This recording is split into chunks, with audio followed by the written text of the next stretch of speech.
Solve हो गया है। चलिए ठीक है, पढ़ना शुरू करेंगे। और एक चीज और है, सुनिएगा। बिहार दरोगा मेंस का पेपर अब तो बाहर हो गया है। हाँ, तो पेपर आप देख लीजिएगा। और क्वेश्चन ढूंढना थोड़ा मुश्किल लग रहा है, लेकिन हम खोज रहे हैं। क्या मिल जाए? क्या नहीं? क्या नहीं आया? आज? हाँ, आ जाएगा। लगभग सबके पास होगा। अच्छा, हाँ, दो चार लोग को छोड़ के होगा सबके पास। जिसके पास नहीं है वो भी ढूंढेगा तो मिल जाएगा उसको। चलिए ठीक है, सुनिए, हल्ला नहीं करिए। इसमें क्वेश्चन देख लीजिएगा ना, क्वेश्चन देखकर एनालाइज करिएगा कि पढ़ाया गया है या नहीं पढ़ाया गया है। एक बार देख लीजिएगा उसको। जीएस के बहुत जो कंसेप्चुअल क्वेश्चन है, जैसे अगर मान लीजिए वर्ल्ड हिस्ट्री से क्वेश्चन दे दिया है, जैसे किसी विचारक का नाम दे दिया है, जॉन लॉक का नाम दे दिया है, रूसो का नाम, तो वो सब तो मैंने नहीं पढ़ाया है। तो जो नहीं पढ़ाया वहां से नहीं क्वेश्चन है, जहां से पढ़ाया है वहां से क्वेश्चन अप्रोक्सीमेटली आया है। आप उसको देख सकते हैं, देख लीजिएगा भी। चलिए ठीक है, पढ़ाना शुरू करें। देखिए, जिसमें एक क्वेश्चन है आपका, स्थायी बंदोबस्त दक्कन संथाल प्रवर, पढ़ाया गया है। ऐसे ही करके क्वेश्चन है आपके लोथल कालीबंगा धौलावीरा नागेश्वर, बताया ही गया है, मिलाएंगे तो मिल जाएगा। तो बाकी ठीक है। चलिए पढ़ाना शुरू करें।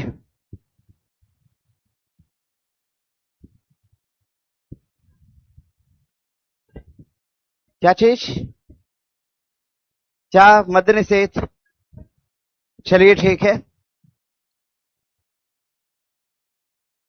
इतना शोर का है? किस बात के लिए शोर कर रहे हैं? तो बंद कर दीजिए ना, खिड़की बंद करिए।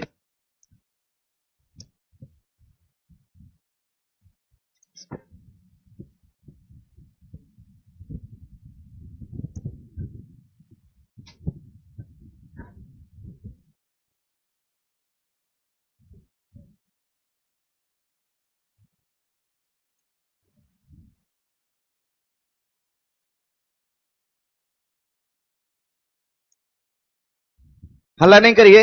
अब सुनिएगा, मद्य निषेध का क्लास हम लेने वाले थे, लेकिन अब रविवार के दिन संभवतः मुझे लग रहा है कि कुछ है यहाँ पे। तो चलिए सोचते हैं अब आगे। संडे के दिन विचार था, और अब तो पॉसिबल नहीं है फिलहाल, आगे सोचा जाएगा मंडे से।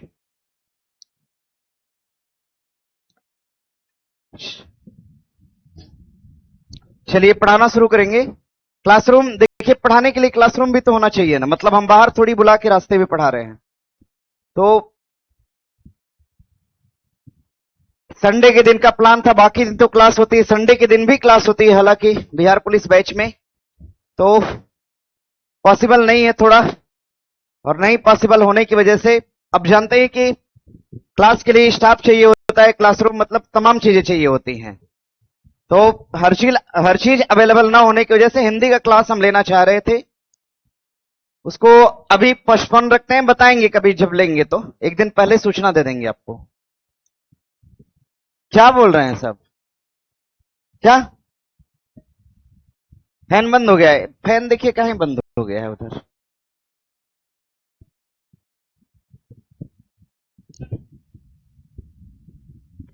अच्छा, परेशान नहीं होइए, चलेगा। देखिए, दिया है कि प्राचीन भारत के संदर्भ में कथनों पर विचार करिए। प्राचीन भारत में बहुत से नदी बंदरगाह के संदर्भ मिले हैं, ये तो बात अपने आप में सही है। प्राचीन भारत के अंतर्गत आप देख पाएंगे कि आपने पढ़ा था लोथल बंदरगाह। लोथल बंदरगाह का भी संबंध प्राचीन भारत से। आपने ताम्रलिप्ति पढ़ा था, ताम्रलिप्ति, ताम्रलिप्ति का भी संबंध हो जाएगा प्राचीन भारत से। और एक बंदरगाह है जिसका नाम है कोच्चिन, कोच्चिन का भी संबंध हो जाएगा आपका प्राचीन भारत से। अगर हम बात करते हैं, अगर हम बात करेंगे लोथल की, लोथल बंदरगाह हो जाएगा आपका सिंधु सभ्यता का। और ताम्रलिप्ति की बात करते हैं तो आपने गुप्त काल का नाम सुना होगा। गुप्तकाल का जो व्यापार होता था किस बंदरगाह से, ताम्रलिप्ति। और कोचिन की बात करेंगे तो आपने केरल का नाम सुना होगा, यानी भारत के दक्षिणी तट का जो बंदरगाह था ये कौन था, कोचिन था। यानी ऐसा कहना ठीक है कि प्राचीन भारत में बहुत से नदी बंदरगाह के संदर्भ मिले हैं। दिया है कि यहां सामान और यातायात के बड़े गोदाम थे, ये बात सही है भाई, बंदरगाह बनेगा तो गोदाम भी बनाना होगा, यानी कथन दोनों अपने आप में क्या है, सही है। बना लीजिएगा, कथन एक मतलब उत्तर एक हो जाएगा आपका, दोनों कथन सही है। और बढ़ेंगे आगे। आगे प्रश्न दिया है कि निम्नलिखित कथनों में से कौन सा पारिस्थितिकी निकेत के बारे में ठीक नहीं है। दिया है कि प्रबल प्रजातियां विस्तृत और व्यापक पारिस्थितिकी निकेत को घेरती हैं। ध्यान दीजिएगा, देखिए प्रबल प्रजाति है जो अपनी जनसंख्या को संगठित करे, तेजी से बढ़ाए, वह एक बड़ा और व्यापक पारिस्थितिक तंत्र को घेरेगी, इस बात को ध्यान में रखिएगा। और बढ़ेंगे आगे। देखिए निकेत एक शब्द है, जीवों का जो प्राकृतिक आवास होता है, जीवों का प्राकृतिक आवास, जीवों के प्राकृतिक आवास को हम निकेत का नाम देते हैं, ये ध्यान में रखिएगा। प्राकृतिक पारिस्थितिक तंत्र के पारिस्थितिक निकेत में यदि संसाधन पर्याप्त हैं तो प्रजातियों की संख्या ज्यादा होती है। बात तो सही है भैया, जहां पे संसाधन ज्यादा है वहां पे लोग ज्यादा होंगे। दिया है कि पारिस्थितिक निकेत में यदि संसाधन पर्याप्त हैं तो प्रजातियों की संख्या कम होती है, ये बात क्या है, गलत है। संसाधन जितना ज्यादा होगा लोग उतना ही ज्यादा यहां पर निवास करेंगे। दिया है कम करेंगे निवास, तो ये कथन अपने आप में गलत हो जाएगा, इसको ध्यान दीजिएगा। चलिए बढ़ेंगे आगे।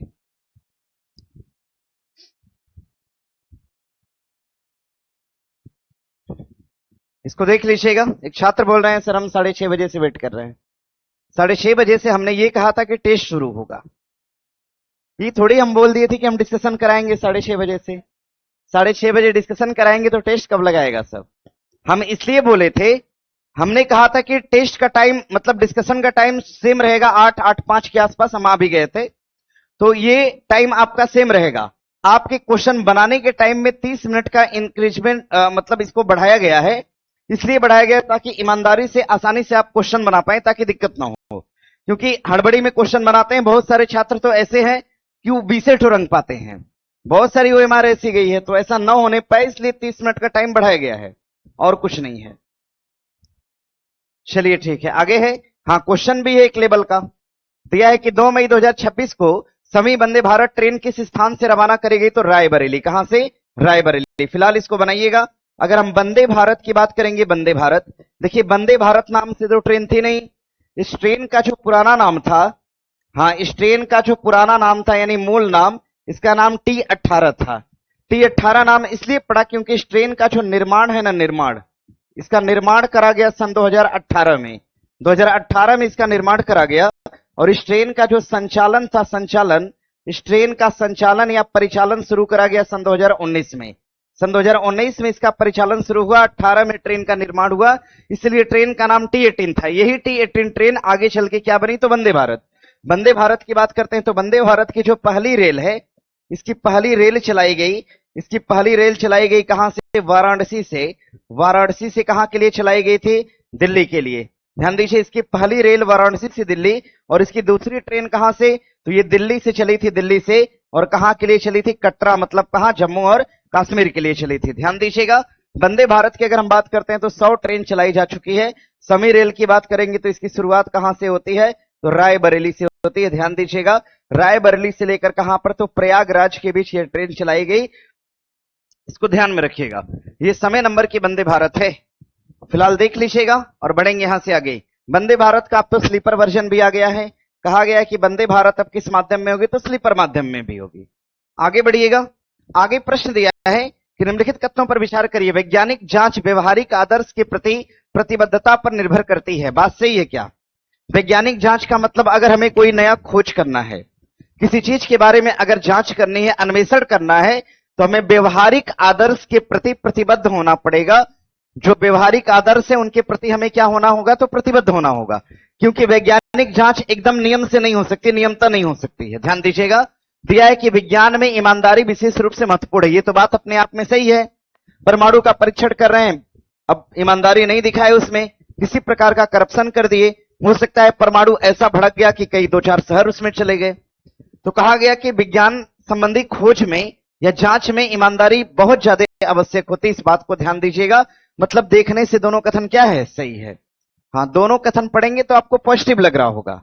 और जब भी बड़े क्वेश्चन में कथन पॉजिटिव फॉर्मेट में लिखे होते हैं तो सही होते हैं, बस कथन में केवल शब्द का प्रयोग ना हो।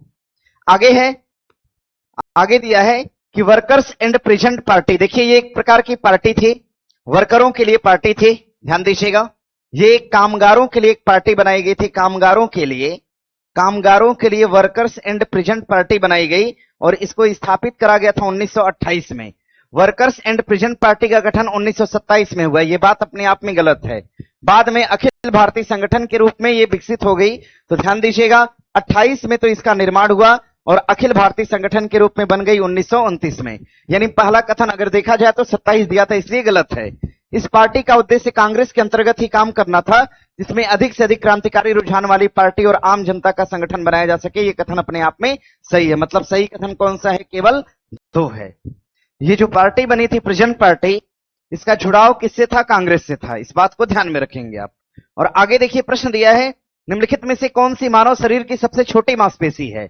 बाइसेप है, स्टेरियम है या स्टेपिडियम है? स्टेपिज का नाम सुना है आपने? स्टेपिज एक प्रकार की क्या है? हड्डी है। स्टेपिज नामक हड्डी कहां पर? कान में पाई जाती है। और कान के अग्रभाग, पश्च या मध्य भाग में? मध्य कर्ण में। कहां पर? मध्य कर्ण में। कान के मध्य भाग में स्टेपिज हड्डी होती है। और स्टेपिज हड्डी को ढकने के लिए, इस हड्डी को ढकने के लिए जो मांसपेशी होती है, इसी को हम क्या कहते हैं?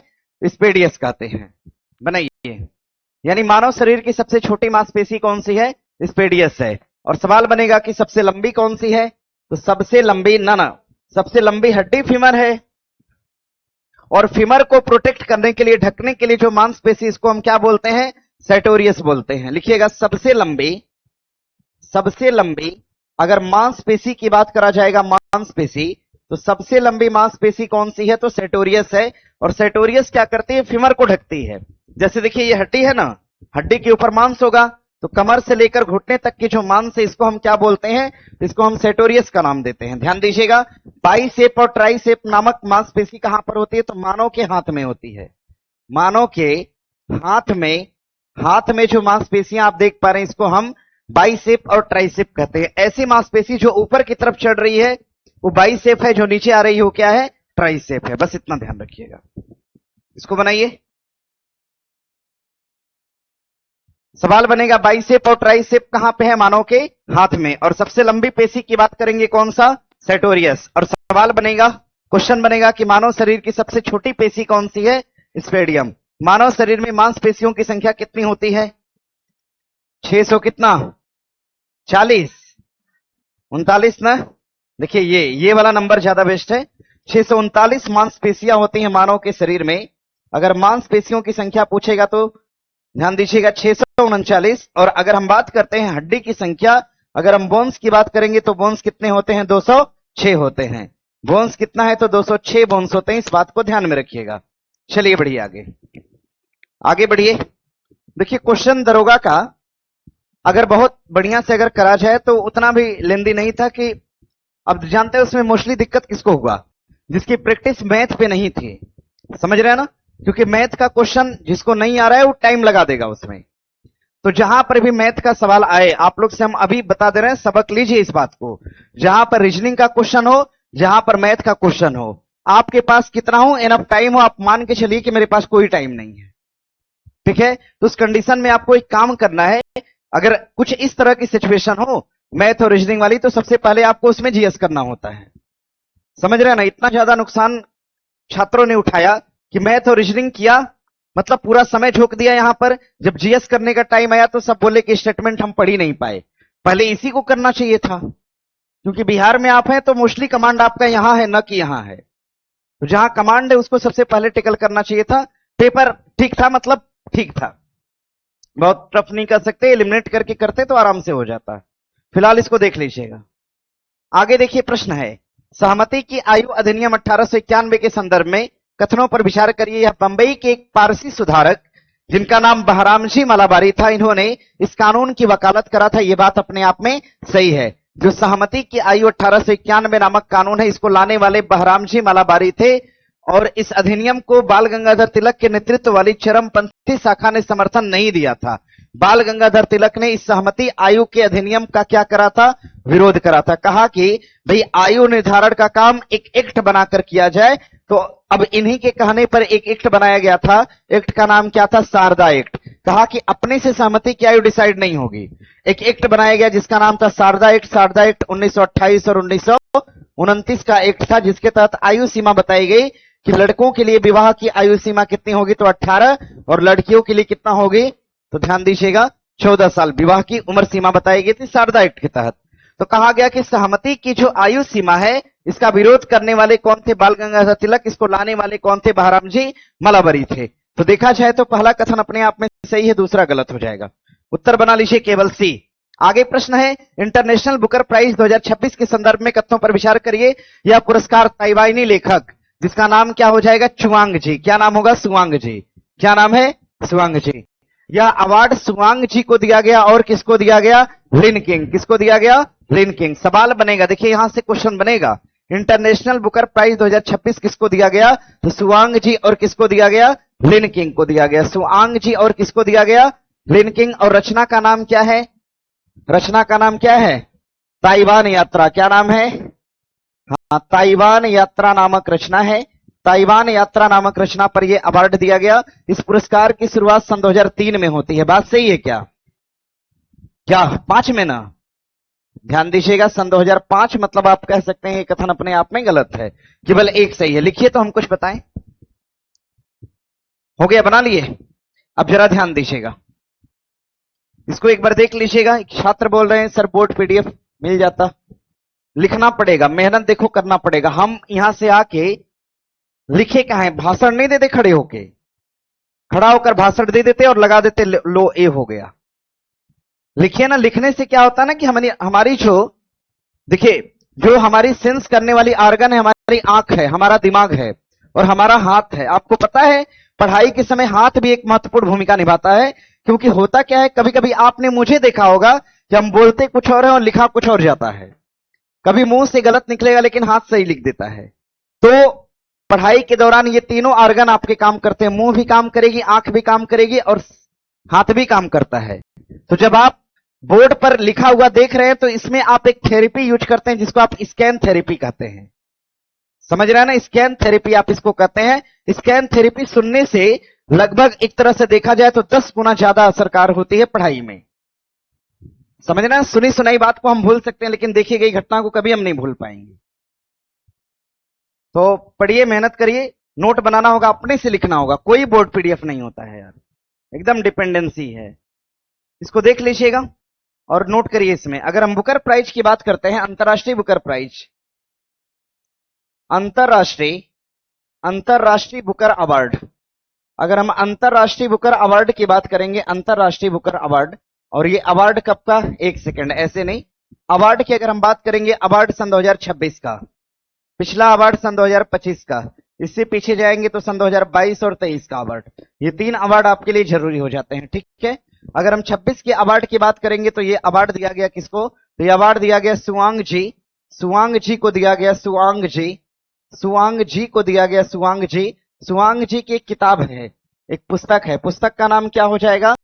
ताइवान यात्रा। क्या नाम है? ताइवान यात्रा। पुस्तक का नाम हो जाएगा ताइवान यात्रा। और इस ताइवान यात्रा का अनुवाद किसके द्वारा करा गया? तो ताइवान यात्रा का अनुवाद करा गया किसके द्वारा? तो ध्यान दीजिएगा, लिन किंग के द्वारा करा गया। लिन किंग के द्वारा, लिन किंग के द्वारा ताइवान यात्रा नामक पुस्तक का अनुवाद किया गया। देखिए ये जो बुकर प्राइज है, ये लेखक को तो मिलता है लेकिन साथ में अनुवाद करने वाले को भी मिलता है। आधा पैसा लेखक को, आधा पैसा किसको मिलेगा? अनुवाद करने वालों को। तो ये अवार्ड जो है ये 2 लोगों को प्रदान किया जाता है, एक लेखक और दूसरा अनुवादकर्ता। तो इस बार 2026 का अवार्ड दिया गया किसको? सुआंग जी और किसको? लिन किंग को दिया गया। अगर हम पीछे की बात करते हैं 2025 वाला, 2025 का अवार्ड दिया गया किसको? क्या नाम था? बानो मुश्ताक। ध्यान दीजिएगा, बानो मुश्ताक को अवार्ड दिया गया। बानो मुश्ताक, बानो मुश्ताक। बानो मुश्ताक की रचना का नाम क्या हो जाएगा? Heart lamp. रचना का नाम हो जाएगा हार्ट लैम्प। हार्ट लैम्प हो जाएगा रचना का नाम। और इस हार्ट लैम्प का अनुवाद किसने करा था? दीपा भास्ती ने। कौन किया? दीपा भास्ती। तो पहले जो इससे पीछे का अवार्ड था, इससे पीछे का अवार्ड मतलब 25 वाला पुरस्कार, ये किसको दिया गया? बानो मुश्ताक और दीपा भास्ती, इन दोनों को सम्मिलित रूप से दिया गया। बाकी बहुत पीछे नहीं जाना है, यही दो ध्यान दीजिएगा। इसको बना लीजिएगा, हो गया। ध्यान दीजिए, अगर 26 का अवार्ड पूछेगा तो सुआंग जी और किसको दिया गया, लिन किंग को, और 25 का पुरस्कार पूछेगा तो बानो मुस्ताक और दीपा भास्ती को प्रदान किया गया। आगे प्रश्न है कि भारत के निर्वाचन आयुक्त के निम्नलिखित में से कौन से काम हैं? लोकसभा के अध्यक्ष और उपाध्यक्ष तथा राज्यसभा के सभापति पदों के लिए निर्वाचन कराना। बात सही है क्या भाई? निर्वाचन आयोग इनके लिए निर्वाचन कराएगा? थोड़ा सा दिमाग लगाओ कि लोकसभा के अध्यक्ष का निर्वाचन होता है कि नियुक्ति?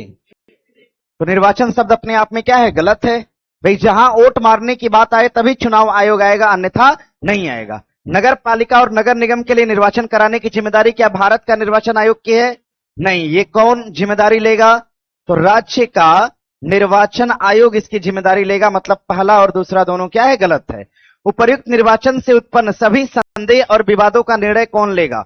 उपर्युक्त निर्वाचन मतलब अगर इन दोनों निर्वाचन में अगर कोई विवाद हो तो क्या इसका निर्णय भारत का निर्वाचन आयोग लेगा?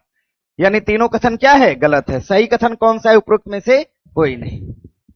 फिर निर्वाचन आयोग उसी चुनाव की जिम्मेदारी लेगा जिसको उसने खुद कराया हो। फिलहाल देख लीजिएगा, आगे बढ़े यहां से। अगर हम चुनाव आयोग की बात करते हैं, चुनाव आयोग, अगर हम चुनाव आयोग की बात करेंगे, जरा ध्यान दीजिएगा, चुनाव आयोग की स्थापना के संबंध में बात करते हैं तो इसकी स्थापना होती है कब? 25 जनवरी सन 1950 को स्थापना होती है। इसका हेडक्वार्टर कहां पे है? तो दिल्ली में। चुनाव आयोग का मुख्यालय कहां? दिल्ली। चुनाव आयोग कैसा निकाय है? तो बहुसदस्यीय। कैसा निकाय है? बहुसदस्यीय निकाय है। ध्यान दीजिएगा, चुनाव आयोग एक प्रकार का बहुसदस्यीय निकाय है। इसमें कितने लोग शामिल हैं? 3। अब इस चुनाव आयोग में एक व्यक्ति क्या होगा? तो हेड। एक व्यक्ति क्या है? हेड। और चुनाव आयोग के वर्तमान अध्यक्ष कौन है? ज्ञानेश कुमार साहब हैं। ज्ञानेश कुमार, और 2 इसमें क्या है? तो सदस्य हैं। चुनाव आयोग में 2 लोग सदस्य हैं। एक का नाम हो जाएगा सुखविंदर सिंधु और दूसरे का नाम क्या हो जाएगा? विवेक जोशी। ये 2 लोग इसमें सदस्य हैं। अच्छा ये बताइए कि पावर में कोई किसी से कम है क्या? नहीं, पावर में कोई किसी से कम नहीं है। हाँ, लेकिन अध्यक्ष के तौर पे कौन है? ज्ञानेश कुमार। क्षमता में सभी की क्षमताएं क्या होती हैं? एक समान। और चुनाव आयोग की नियुक्ति कितने साल के लिए होती है? 6 साल के कार्यकाल के लिए अपॉइंट होते हैं। इनको अपॉइंट करता है कौन? तो भारत का राष्ट्रपति करते हैं। आगे ध्यान दीजिएगा, अगर हम चुनाव आयोग की बात करते हैं तो हाल ही में 15 मार्च सन 2026 को, ध्यान दीजिएगा, इसने स्टेट में चुनाव कराया। कितने राज्यों में? 4। और कितने यूटी में चुनाव की घोषणा करा? 1।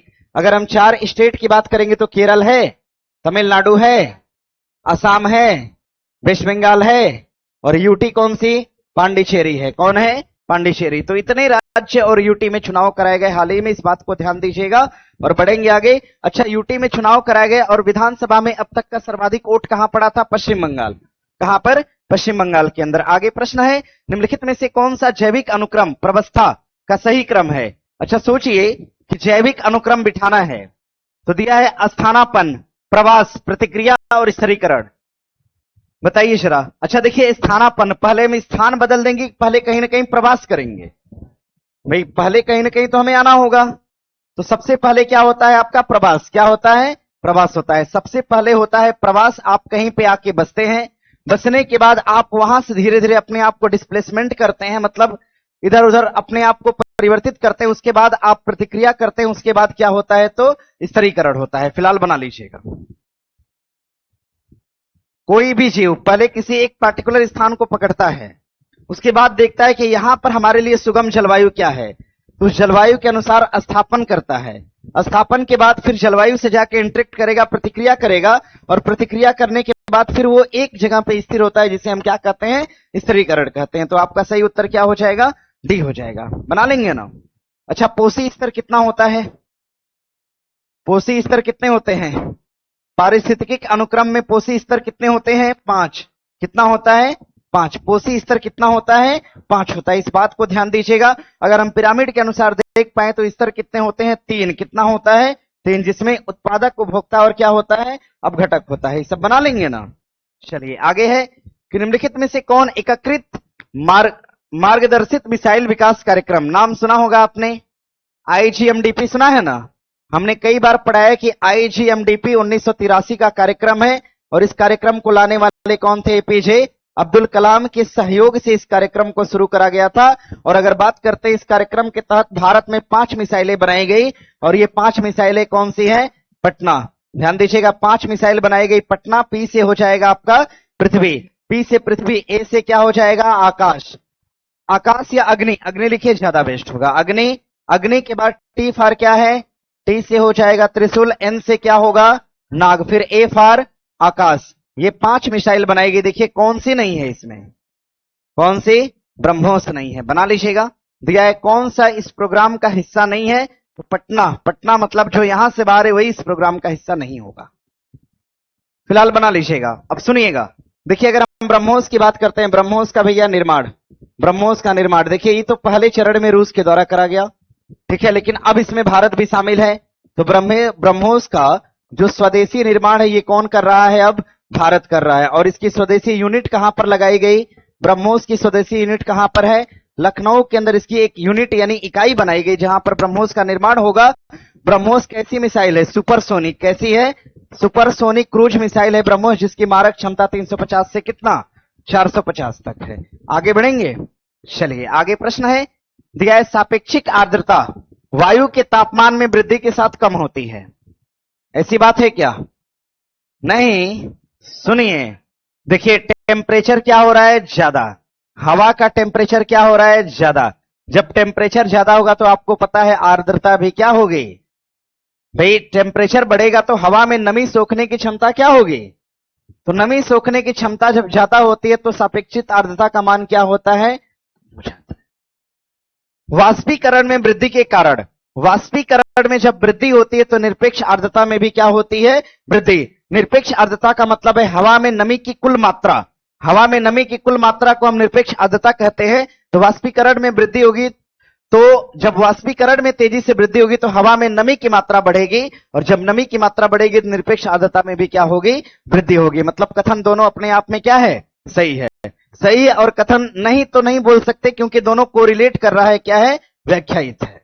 बना लीजिए, इसको समझिए ना थोड़ा सा, इसका कंसेप्ट पढ़ने में उल्टा लग रहा होगा लेकिन है अपने आप में सही। सुनिए, देखिए बनाना कैसे है, सुनिएगा। देखिए जब भी वायुमंडल का तापमान बढ़ेगा, तापमान क्या होगा, बढ़ेगा, भाई तापमान बढ़ेगा तो हवा क्या होगी, गर्म होगी। जब हवा गर्म होगी तो सागर से ये क्या करेगी, जल की मात्रा को अपनी तरफ खींचेगी, ऐसा है ना भाई, जल की मात्रा वाष्पित होकर ऊपर उड़ेगी। जब हवा में गर्मी होगी तो जल की मात्रा को हवा खींचेगी, तो क्या वायुमंडल में आर्द्रता बढ़ेगी या घटेगी, बढ़ेगी। जब सागर से जल ऊपर की तरफ जाएगा तो आर्द्रता क्या हो जाएगी, बढ़ेगी, नमी क्या होगी, बढ़ेगी। आपने देखा होगा कि गर्मियों के समय में पसीना होता है या शरीर चिपचिपा लगता है, क्योंकि हवा में नमी की मात्रा क्या है, ज्यादा, क्योंकि वायुमंडल का टेम्परेचर क्या है, ज्यादा। जब वायुमंडल का टेम्परेचर ज्यादा होगा तो हवा में नमी की मात्रा भी क्या होगी, ज्यादा होगी। जब हवा में नमी की मात्रा ज्यादा होती है तो सापेक्षिक आर्द्रता जो होती है ये धीरे धीरे धीरे धीरे क्या होती है, घटती है। ध्यान दीजिएगा, जब हवा में नमी की मात्रा बढ़ती है तो निरपेक्ष आर्द्रता भी अपने आप में क्या होगी, बढ़ेगी। इस बात को ध्यान में रखिएगा, ठीक है। सीधे तौर पे आपको लिखना कैसे है, सुनिएगा। देखिए आर्द्रता है सापेक्ष और आर्द्रता है आपका निरपेक्ष। लिखना कैसे है, सुनिएगा। देखिए हम क्या कर रहे हैं, टेम्परेचर बढ़ा रहे हैं, नमी की मात्रा को क्या कर रहे हैं, बढ़ा रहे हैं। हवा में नमी की मात्रा क्या हो रही है, तो ज्यादा, ज्यादा को हमने लिखा है प्लस। तो जब भी हवा में नमी की मात्रा ज्यादा होगी तो सापेक्ष आर्द्रता क्या होगी, कम, और निरपेक्ष आर्द्रता क्या होगी, ज्यादा। पूरे क्वेश्चन का कंक्लूजन देखिए इसमें है। इस फिगर से आप पूरे क्वेश्चन को सॉल्व कर सकते हैं, बना लीजिएगा इसको। हवा में, वायुमंडल में, यानी हवा में, भाई वायुमंडल को हम हवा भी बोल सकते हैं। हवा में नमी की मात्रा जैसे ही बढ़ती है सापेक्षिक आर्द्रता घटती है, निरपेक्ष आर्द्रता बढ़ जाती है। बनाइए, सही उत्तर कौन सा हो जाएगा, तो सी होगा। आगे प्रश्न है, निम्नलिखित में से कौन सा सही सुमेलित है। दिया है इकोक्लाइन जैव विविधता। जैव विविधता को नहीं मापता है, ये पारिस्थितिक अनुक्रम को मापता है। लिखिएगा पारिस्थितिकी अनुक्रम, अनुक्रम का मापक। पारिस्थितिकी अनुक्रम का मापक कौन होता है, तो इसको हम बोलते हैं इकोक्लाइन। और पाइकोक्लाइन क्या होता है, सागरी जल का घनत्व नापेगा। ये तो ठीक लग रहा है, ये तो सही है, सही है। मतलब क्या दिया है, सुमेलित ढूंढना है ना। आगे थर्मोक्लाइन की बात करते हैं, ये वायु का तापमान, ये वायु का तापमान बल्कि समुद्री तापमान को मापता है, ये समुद्री तापमान को मापेगा थर्मोक्लाइन। और अगर हम हेलोक्लाइन की बात करते हैं, सागरी जल का तापमान, ये थोड़ा सा गलत हो जाएगा, सागरी जल का तापमान नहीं, ये सागर जल में गहराई का तापमान मापता है कि गहराई पर जाने पर टेम्परेचर में कितनी वृद्धि होती है।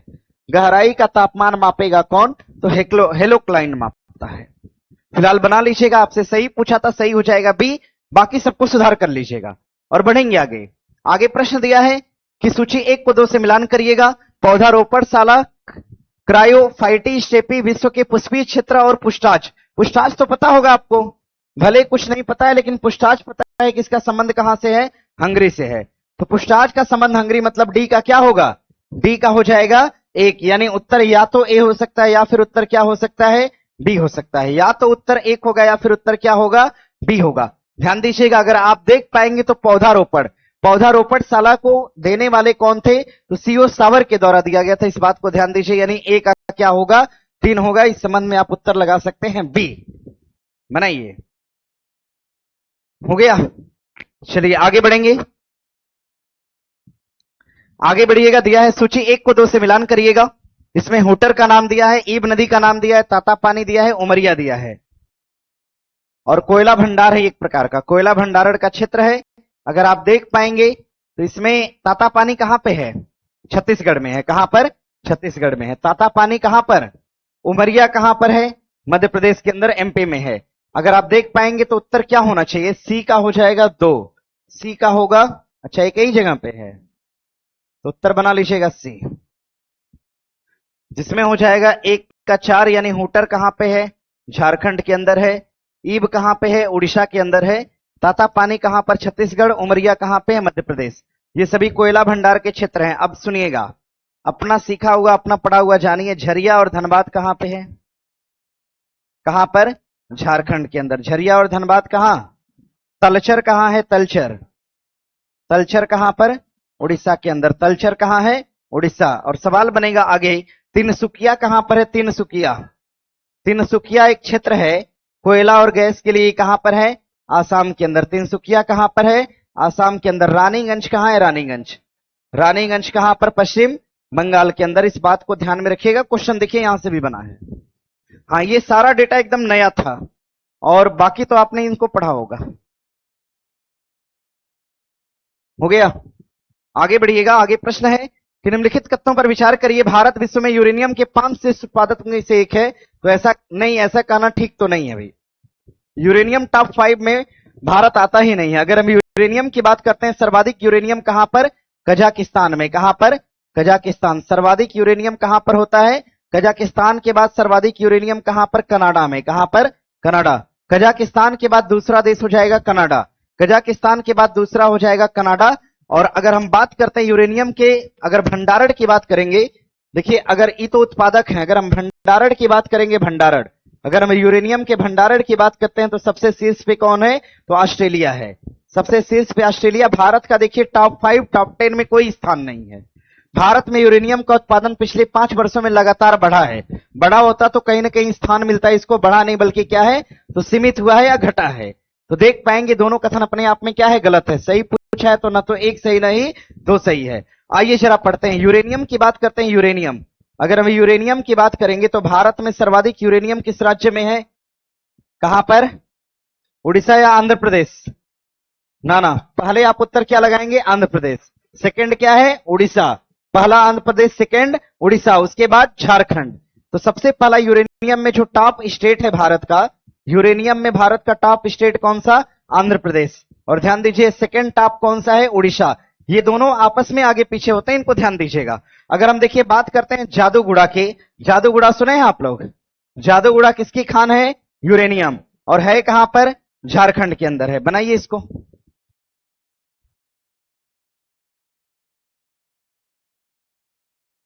हो गया। यूरेनियम में कहीं से भी भारत ना टॉप 5 में ना टॉप 10 में। यूरेनियम का उत्पादन पर निरंतर बढ़ा नहीं है, कम हुआ है और सीमित हुआ है, इसको ध्यान दीजिएगा। आगे बढ़िएगा। हाँ, यूरेनियम का सर्वाधिक प्रोडक्शन कहां पर? कजाकिस्तान में। और सर्वाधिक भंडारण कहां पर? ऑस्ट्रेलिया के अंदर।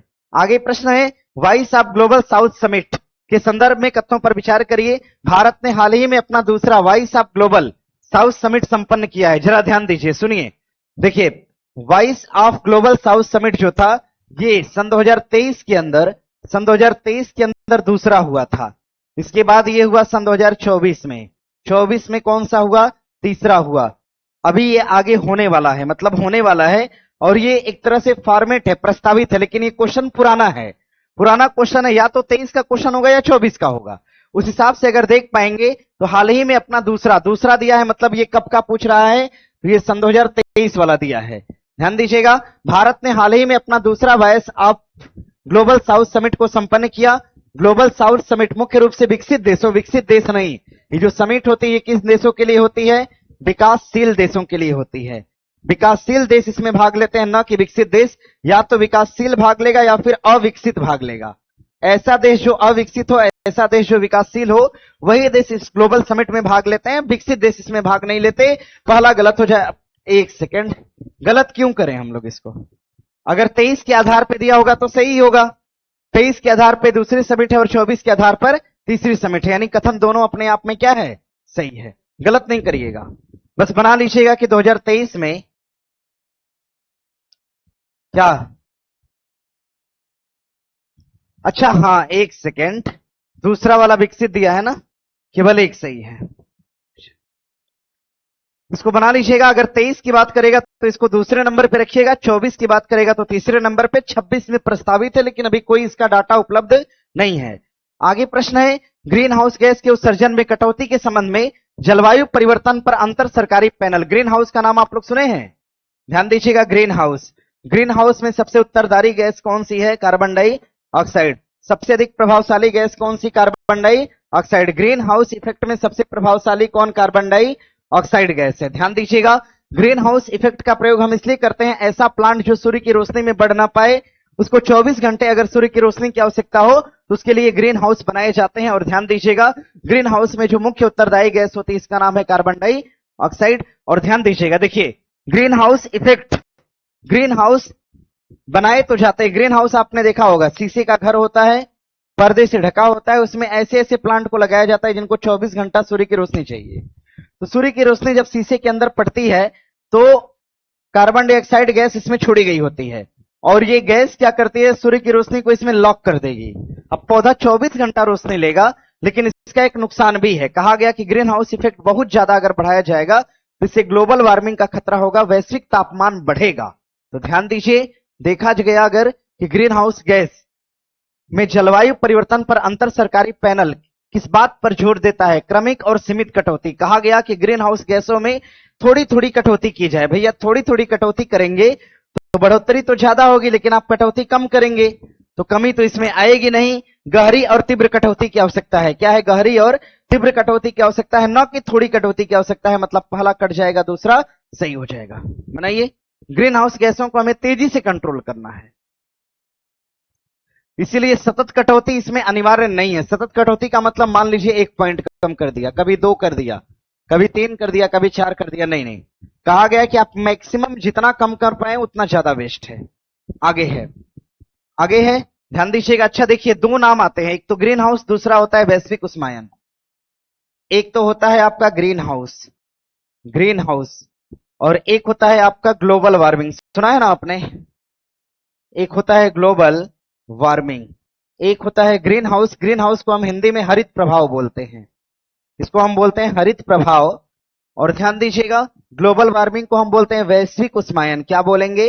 वैश्विक उष्मायन का नाम देते हैं। अब जरा ध्यान दीजिएगा, देखिए इन दोनों में जो प्रभावशाली गैस है इसका नाम है कार्बन डाइऑक्साइड। यहां पर भी सबसे इफेक्टिव गैस कौन सी है? Carbon dioxide.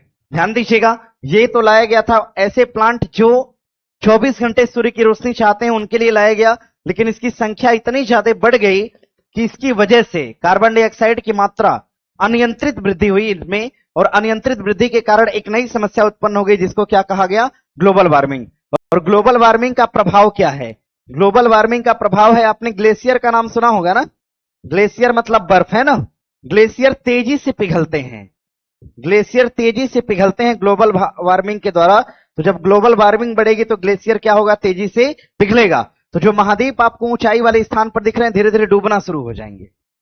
तो ग्रीन हाउस इफेक्ट एक प्रकार का खतरा हमारे लिए, पहले तो अच्छे के लिए लाया गया था, परंतु इसने क्या करा? ग्लोबल वार्मिंग को बढ़ा दिया। अब ग्लोबल वार्मिंग अगर बढ़ेगी तो ग्लेशियर क्या होगा? पिघलेगा। जब ग्लेशियर पिघलेगा तो एक समय सभी महाद्वीप डूब जाएंगे। ऐसा कहा भी गया कि एक समय ऐसा आएगा सब महाद्वीप डूब जाएगा, खाली अफ्रीका बचेगा। इसीलिए भविष्य का महाद्वीप किसको कहा गया? अफ्रीका को कहा गया। तो सवाल बनेगा ग्रीन हाउस इफेक्ट में प्रभावशाली गैस कौन सी है? Carbon dioxide. ग्लोबल वार्मिंग में प्रभावशाली कौन सी? Carbon dioxide. अच्छा, ग्लोबल वार्मिंग बढ़ेगा तो ग्लेशियर क्या होगा? पिघलेगा। ग्लोबल वार्मिंग बढ़ेगा तो ग्लेशियर पिघलेगा। ध्यान दीजिए, पृथ्वी का तापमान तब बढ़ता है जब ग्लोबल वार्मिंग की संख्या क्या होती है? ज्यादा। अच्छा, कार्बन डाइऑक्साइड की मात्रा बढ़ेगी तो ग्लोबल वार्मिंग पे क्या प्रभाव पड़ेगा? बढ़ेगा या घटेगा? क्या होगा? बढ़ेगा। ध्यान दीजिएगा। आगे प्रश्न है, अनाज उपज शब्द का तात्पर्य क्या है? अच्छा, आप लोग घर में कभी आपने इस बात का जिक्र किया होगा कितना अनाज उपजा है? ध्यान दीजिएगा। तो अनाज उपज किस बात का जिक्र करता है या इसका तात्पर्य क्या है? काटी गई भूमि के प्रति इकाई क्षेत्र में उत्पादित अनाज फसलों की मात्रा या किसी दिए गए देश में अनाज फसलों का कुल उत्पादन। भाई, उत्पादन उपज को थोड़ी दिखाएगा। हमने कहा कि भारत में फसल उत्पादन की क्षमता मान लीजिए 302 मीट्रिक टन है। ठीक है, ये क्षमता है, लेकिन उत्पादन हम तभी एक्चुअल जान पाएंगे, उत्पादित अनाज यानी अनाज उपज हम तभी जान पाएंगे जब फसल काटने के बाद वहां से हमें जो मिला वो एक्चुअल में उपज होगा। मान लीजिए आपके पास 10 बीघा खेत है, लेकिन आपने खेती किया ही नहीं। अंतिम रूप से जो आपने फसल काटा, अंतिम रूप से आपने फसल काटा तो आपको पता चला कि 10 क्विंटल यहां से आपको मिलता है वीट या गेहूं। तो क्या आपके 10 बीघा खेत की उपज केवल मात्र 10 क्विंटल गेहूं है? नहीं। ध्यान दीजिएगा, कुल उत्पादन को तो भूमि दिखाती है, परंतु कुल अगर अनाज की बात करेंगे, कुल उपज की बात करेंगे तो ऐसा क्षेत्र जहां से फसल को काटा गया और काटने के बाद जो वहां से अनाज मिला, इसकी मात्रा को हम बोलते हैं अनाज उपज। इस बात को ध्यान में रखिएगा, फिलहाल बना लीजिएगा। कथन कौन सा है? केवल एक है। देखिए, क्वेश्चन ऐसे ही आया था एग्जाम में, बनाइए। आगे प्रश्न है कि भारत के पहले शैवाल वृक्ष के संबंध में कौन सा कथन ठीक है? शैवाल वृक्ष लगाया गया। अच्छा, ये बताइए कि शैवाल पेड़ अगर लगाया गया, अच्छा कौन सा कथन ठीक नहीं है? शैवाल पेड़ अगर बाहर से लगाया गया तो ये प्राकृतिक है कि कृत्रिम है? कृत्रिम बनाया गया। इसको दिया है कि इसका उद्घाटन 1 मई 2026 को भोपाल में किया गया।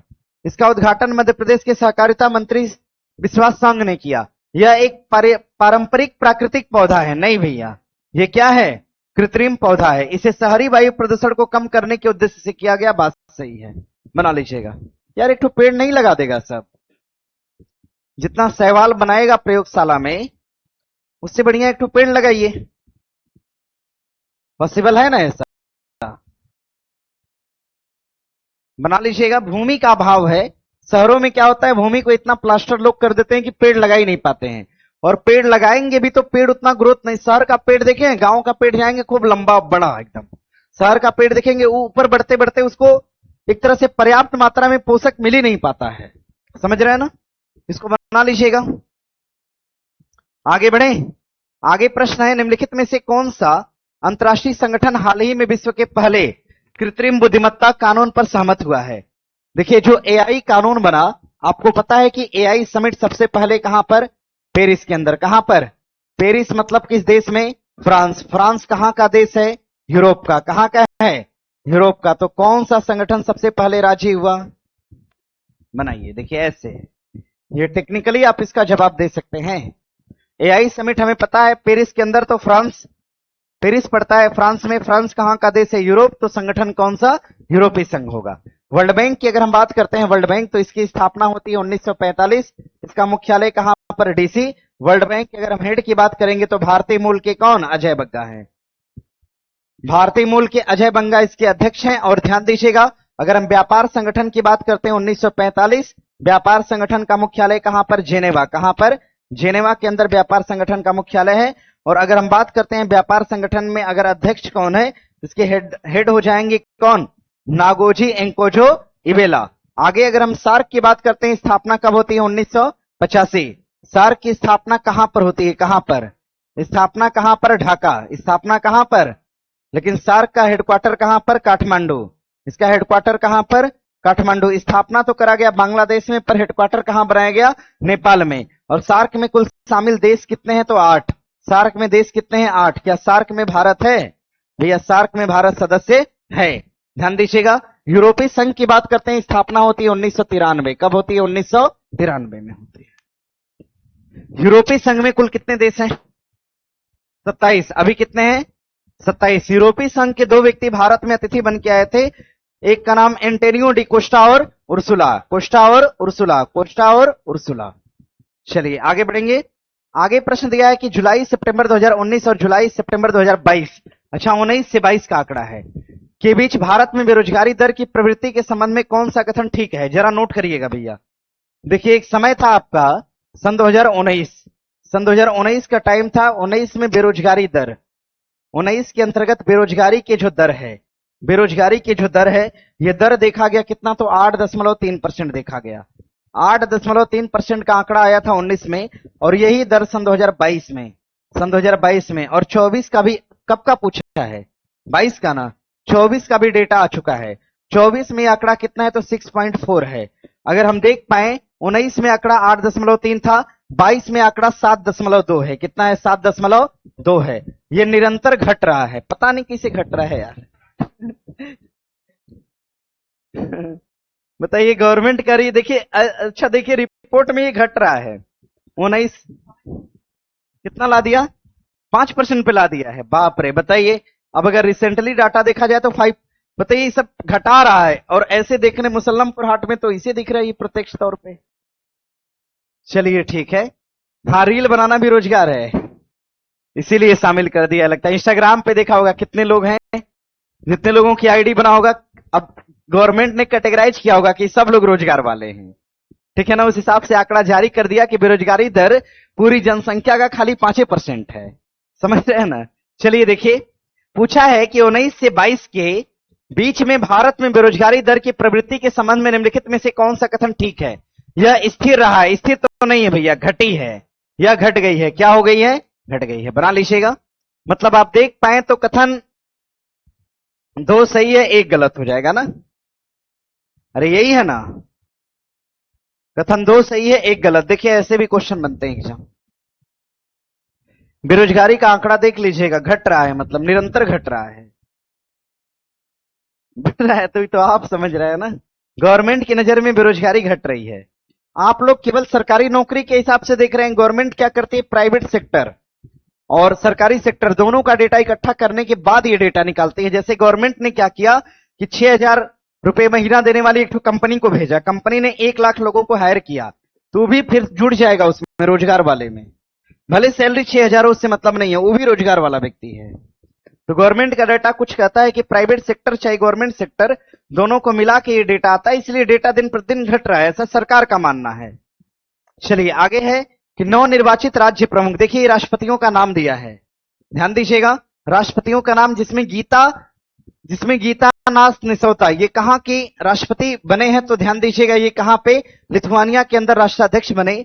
यानी ए का क्या हो जाएगा? 3। ए का हो जाएगा 3, यानी उत्तर या तो बी होगा या फिर क्या होगा? सी होगा। आगे पढ़िएगा। लुआंग कुआंग, ये कहां के राष्ट्राध्यक्ष बने हैं? तो ये वियतनाम के। कहां के बने हैं? वियतनाम के राष्ट्राध्यक्ष बने हैं, ध्यान दीजिए। यानी बी का क्या होगा? 2। बी का 2 का मतलब उत्तर क्या हो जाएगा? सी हो जाएगा। बनाइए इसको याद करना होगा ना।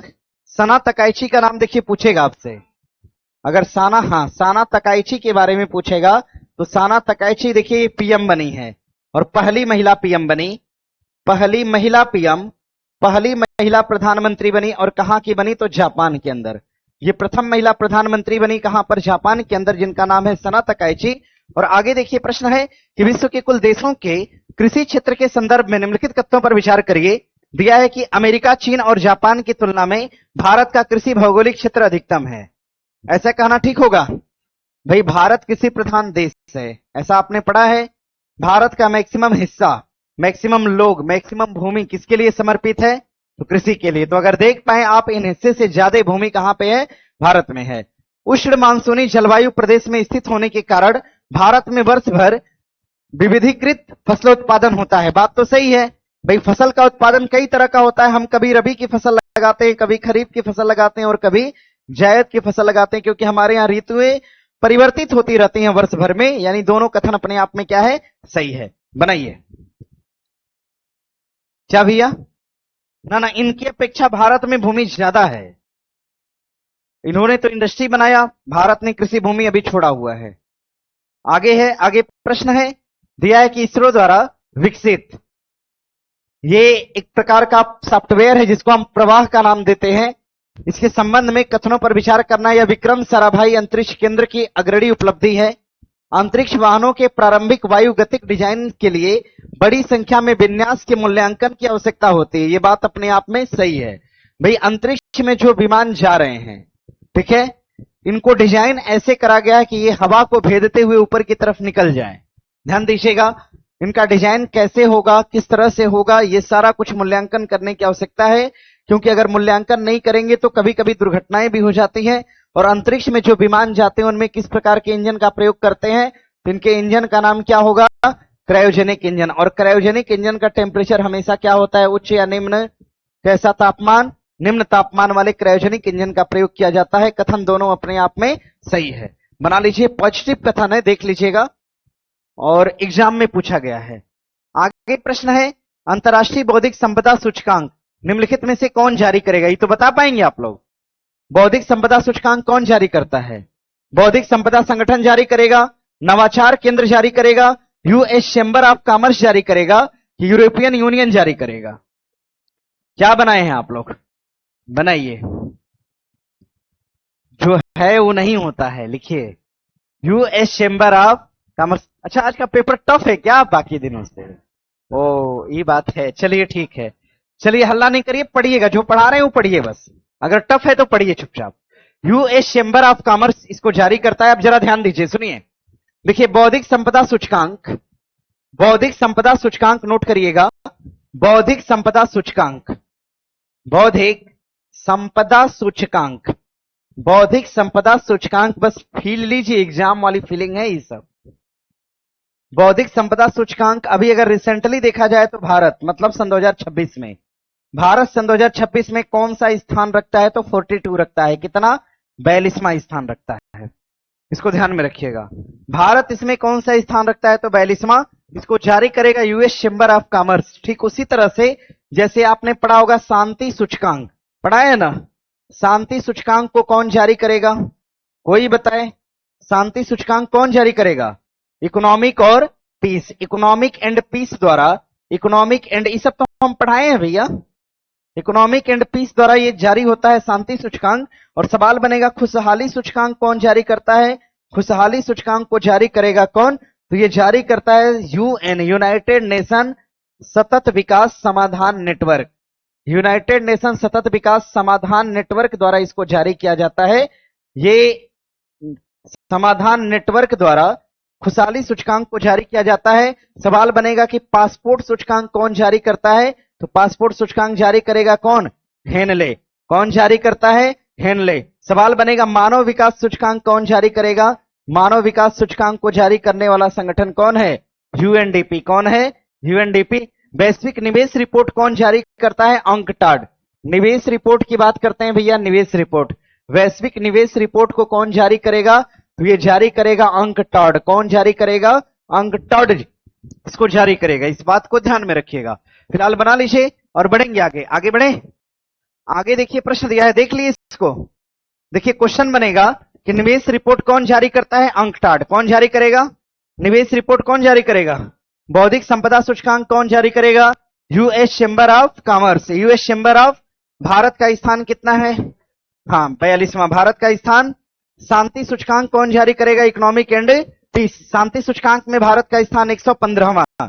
और खुशहाली सूचकांक कौन जारी करेगा? यूएन सतत विकास समाधान नेटवर्क। और खुशहाली में भारत का स्थान 116वां। पासपोर्ट सूचकांक कौन जारी करेगा? हेनले। पासपोर्ट में भारत का स्थान 75वां। मानव विकास कौन जारी करेगा? यूएनडीपी। मानव विकास में भारत का स्थान 130वां। कितना? हाँ, बना लेंगे ना। चलिए, सुप्रीम कोर्ट के अनुसार एससी एसटी एक्ट की धारा 3AR और 3AS के तहत अपराध कब माना जाएगा? देखिए मामला गया कोर्ट में, समझ रहे हैं? जैसे मान लीजिए आप किसी एससी कैटेगरी के घर में जाकर, व्यक्ति के घर में जाकर आप चाहे मारपीट किए चाहे नहीं किए, चाहे आपने मारपीट किया चाहे नहीं किया, लोगों ने देखा नहीं है, ठीक है, लोगों ने नहीं देखा, फिर भी वो व्यक्ति निकला और थाने में जाके आपके खिलाफ एससी और एसटी एक्ट का मुकदमा लगा दिया। तो अब मुकदमा क्या है? जब उस व्यक्ति ने लगाया और कुछ कुछ सबूत दिया कि देखिए हमको चोट लगा है, उस सबूत के आधार पर कोर्ट मुकदमा लिखती है और केस चला देती है। लेकिन जब इसको रिव्यू किया गया तो रिव्यू में यह कहा गया कि भैया एससी एसटी एक्ट का वही मुकदमा मान्य होगा जो सार्वजनिक होगा। ध्यान दीजिएगा, घर के अंदर नहीं। ऐसा नहीं कि घर में आपके कोई व्यक्ति घुसा और आपको मारा पीटा भी नहीं, आपने उसके ऊपर एससी एसटी एक्ट लगा दिया, नहीं। जब तक मामला सार्वजनिक ना हो तब तक एससी एसटी एक्ट की धारा मान्य नहीं होगी। तो धारा मान्य होने के लिए घटना कैसी होनी चाहिए? हाँ, बनाइए, आगे बढ़े, चलिए बढ़ेंगे आगे। आगे दिया है कि परमाणु सुरक्षा पर अंतर्राष्ट्रीय सम्मेलन के संदर्भ में कौन सा कथन सही है? यह सम्मेलन 25 मई 2024 को आयोजित किया गया। ये थोड़ा सा भैया गड़बड़ है। ये जो सम्मेलन था, ये सम्मेलन ध्यान दीजिएगा, ये 19 मई से लेकर 19 मई से लेकर ध्यान दीजिएगा 24 मई तक, 19 मई से लेकर 24 मई तक आयोजित करा गया था और सन 2024 में करा गया था। ध्यान दीजिएगा, इसको पूछने के पीछे कारण था। 2024 में करा गया, इसकी चर्चा बजट में करा गया है। इसकी चर्चा बजट में करा गया और कब के बजट में करा गया? तो 26 के बजट में करा गया।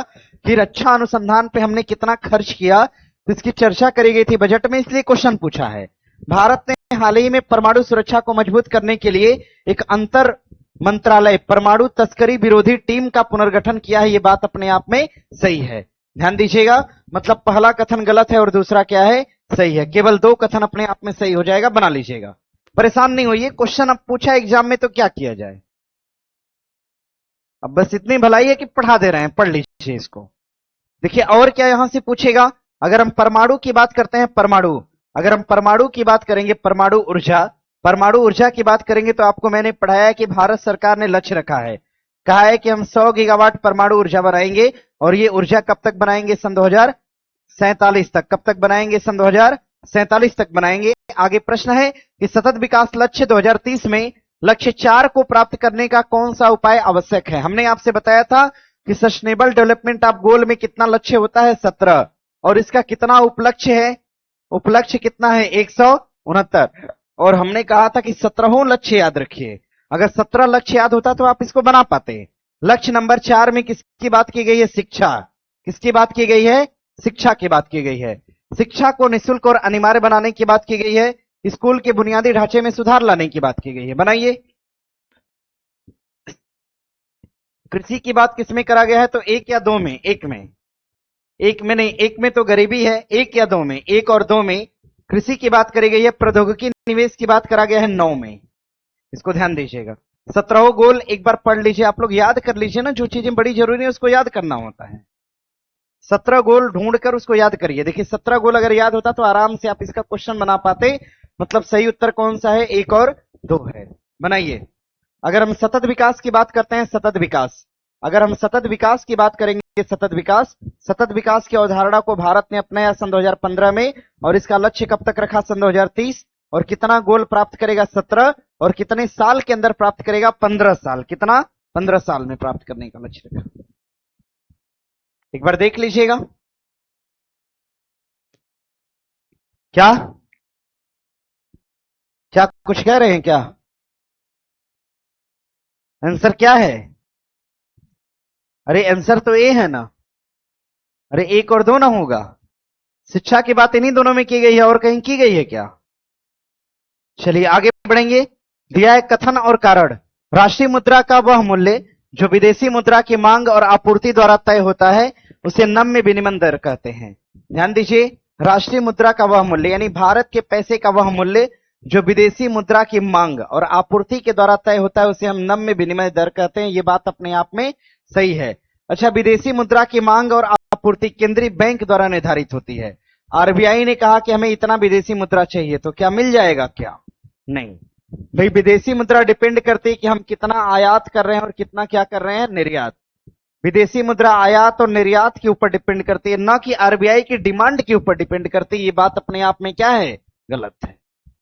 गलत मतलब सही कौन सा है? केवल ए सही है। ध्यान दीजिए, ए सही है परंतु आर क्या होगा? गलत हो जाएगा। बना लीजिए, हो जाएगा। सुनिए, सवाल बनेगा कि नम्य विनिमय दर किसको कहते हैं?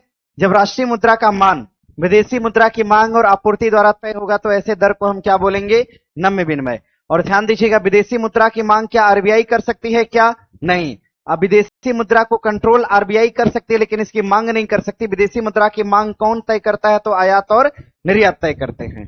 भाई सामान जब तक हम नहीं बेचेंगे बाहर, तब तक क्या विदेशी मुद्रा भारत में आएगी? नहीं आएगी। तो आयात और निर्यात तय करते हैं कि भारत में विदेशी मुद्रा कितनी होगी और कैसे होगी। आगे प्रश्न है, निम्नलिखित में से किस ईंधन का कैलोरी मान सबसे ज्यादा होता है? मेथनॉल का, पेट्रोल का, हाइड्रोजन या संपीड़ित गैस का? कैलोरी मान की बात करते हैं तो किसका? हाइड्रोजन। इसीलिए कहा गया भविष्य का ईंधन। भविष्य का ईंधन कहा गया, भविष्य का ईंधन। और कहा गया सबसे पावरफुल इंजन है ये, सबसे पावरफुल ईंधन है। सबसे पावरफुल ईंधन कौन सा है? तो हाइड्रोजन। आपको पता होगा कि सूर्य में भी ऊर्जा किसके कारण होती है? हाइड्रोजन। तो सूर्य एक पावरफुल एनर्जी का स्रोत है, तो पावरफुल एनर्जी की बात करेंगे तो कौन सा होगा? हाइड्रोजन। और मिथेनॉल, मिथेनॉल की बात किया गया, मिथेनॉल के लिए संयंत्र स्थापित करा गया, और मिथेनॉल के संयंत्र कहां पर? बिहार में बहुत सारे लगाए गए। और ध्यान दीजिएगा, मिथेनॉल के संयंत्र लगाने से प्राकृतिक बदलाव हुए जिसमें पानी की मात्रा घटी। और बिहार में मिथेनॉल संयंत्र का उद्घाटन कब किया गया? सन 2022 में। और यह उद्घाटन किसके द्वारा करा गया? नीतीश कुमार जी द्वारा। कहा गया कि पेट्रोल में हम इथेनॉल की मात्रा को मिलाएंगे। पेट्रोल में इथेनॉल मिलाया जाएगा कितना? 20%। 20% इथेनॉल मिलाया जाएगा। आगे चल के कहा कि अगर सही रहा तो हम कितना मिलाएंगे? 30% मिलाएंगे। और 30% मिलाने का लक्ष्य कब तक रखा गया? सन 2030 तक रखा गया। ये सब ध्यान में रखिएगा। फिलहाल देख लीजिए, यानी ईंधन में सबसे अधिक कैलोरी मान किसका होता है? हाइड्रोजन। भविष्य का ईंधन कौन है? हाइड्रोजन। सबसे अधिक ऊर्जा किस ईंधन में है? हाइड्रोजन में है। आगे प्रश्न है कि राष्ट्रीय खाद्य सुरक्षा अधिनियम, पढ़े आप लोग इसको? खाद्य सुरक्षा अधिनियम कब आता है? कब? सन 2013 में। खाद्य सुरक्षा अधिनियम कब? सन 2013 में। आप इनको पढ़ पाएंगे तो दिया है कि यह 5 जुलाई 2010 को। 10 मतलब क्या है? ये गलत है। यानी जहां पर 3 होगा उत्तर होगा, जहां पर 3 होगा उत्तर नहीं होगा। मतलब सही उत्तर क्या है? ऐसे भी क्वेश्चन होता है। देखो लगा ना क्वेश्चन। तो क्वेश्चन करने का एक फॉर्मेट ये भी, एक फार्मूला ये भी है, ध्यान दीजिएगा। देखिए मुझे नहीं पता था कि ये 50% बढ़ा कि क्या बढ़ा, लेकिन मुझे इतना पता था कि खाद्य सुरक्षा अधिनियम कब लाया गया? सन 2013 में। ये बात तो सबको पता है जनरली। तो हमने इस आधार पे 3 को मैंने काट दिया। अब मैंने देखा हमसे पूछा क्या है? सही पूछा है। यानी जहां जहां सही उत्तर होगा उसमें 3 नहीं होगा ना। तो जहां जहां 3 था हमने उसको काट दिया, जहां पे नहीं था वही उत्तर है। बनाइए। ये एक तरीका है, टेक्निकल तरीका एक है, इसको हम स्मार्ट वर्क कहते हैं। 75% ग्रामीण और 50% शहरी जनसंख्या का विस्तार होगा कहा गया। इसमें महिलाओं और बच्चों के पोषण समर्थन में विशेष ध्यान दिया गया। बात सही है। फिलहाल बनाइएगा। पोषण अभियान का नाम सुना है आपने? सुना है? क्या सुना है इसके बारे में? पोषण अभियान कब लाया गया? सन 2018 में। कब लाया गया? सन 2018। पोषण अभियान कब लाया गया? सन 2018 में। और पोषण अभियान को शुरू करा गया कहां से? झुंझुनू से। कहां से? झुंझुनू मतलब कहां पड़ेगा? राजस्थान के अंदर। झुंझुनू राजस्थान से पोषण अभियान को शुरू करा गया, सन 2018 में शुरू करा गया। और सवाल बनेगा पोषण सप्ताह कब से कब तक मनाया जाता है? अगर हम पोषण सप्ताह की बात करेंगे, पोषण सप्ताह 1 सितंबर से लेकर कब तक? 7 सितंबर तक के समय को हम कहते हैं पोषण सप्ताह। इस बात को ध्यान दीजिएगा। और आगे है कि संघ लोक सेवा आयोग को निम्नलिखित में से किन स्रोत द्वारा शक्तियां प्राप्त हैं? तो संविधान द्वारा प्राप्त है। क्या? एकदम है, क्योंकि इनका उल्लेख संविधान में करा गया है। संविधान के आर्टिकल 315 में करा गया है। और आगे संसदीय कानून द्वारा शक्तियां प्राप्त है। एकदम प्राप्त है। कार्यकारी नियम और आदेश द्वारा शक्ति प्राप्त है। एकदम है। परंपराओं से शक्तियां प्राप्त है। एकदम प्राप्त है। मतलब सही उत्तर क्या होगा? 1, 2, 3 और 4 होगा। बनाइए। हाँ, एक क्वेश्चन पहली बार कराए थे, थोड़ा सा मिस्टेक हुआ था, क्योंकि इसका एक क्लॉज है जिसमें अभी भी परंपरागत चीजें चलती हैं। 1926 वाला कानून अभी भी अप्लाई है। फिलहाल बना लीजिएगा। इसका सही उत्तर क्या होगा? 1, 2, 3 और 4। हम लोक सेवा आयोग की बात कर रहे हैं, चाहे हम संघ लोक सेवा की बात करते हैं, चाहे हम राज्य लोक सेवा की बात करें। संघ लोक सेवा और राज्य लोक सेवा, इन दोनों का उल्लेख किस अनुच्छेद में करा गया है? 315 में करा गया है। ध्यान दीजिएगा। चाहे संघ लोक सेवा आयोग हो चाहे राज्य लोक सेवा आयोग, दोनों का उल्लेख करा गया है आर्टिकल 315 में। और भारत में अखिल भारतीय सेवाओं का सृजन कौन करेगा? लोकसभा की राज्यसभा? ध्यान रखिएगा। अखिल भारतीय सेवा की अगर हम बात करते हैं, अखिल भारतीय सेवा, तो अखिल भारतीय सेवा का सृजन कौन करेगा? तो लोकसभा नहीं बल्कि कौन करता है? राज्यसभाएं करते हैं। इसको ध्यान में रखिएगा। आगे देखिए, प्रश्न है कि निम्नलिखित में से कौन सा सही सुमेलित है? निर्वाचन आयोग का उल्लेख अनुच्छेद 165 में है। सही है क्या भैया? किसमें है? आर्टिकल 324 में। यहां लिखते हैं आर्टिकल 324 में निर्वाचन आयोग का उल्लेख है। और अगर हम 165 की बात करते हैं, 165, तो आर्टिकल 165 में किसकी बात करा गया है? तो इसमें बात करा गया है महाधिवक्ता। किसकी बात की गई है? महाधिवक्ता की चर्चा करा गया है 165 के अंतर्गत। और आगे आएंगे राष्ट्रीय अनुसूचित जाति आयोग। इस अनुसूचित जाति आयोग की चर्चा करा गया है आर्टिकल 338 में।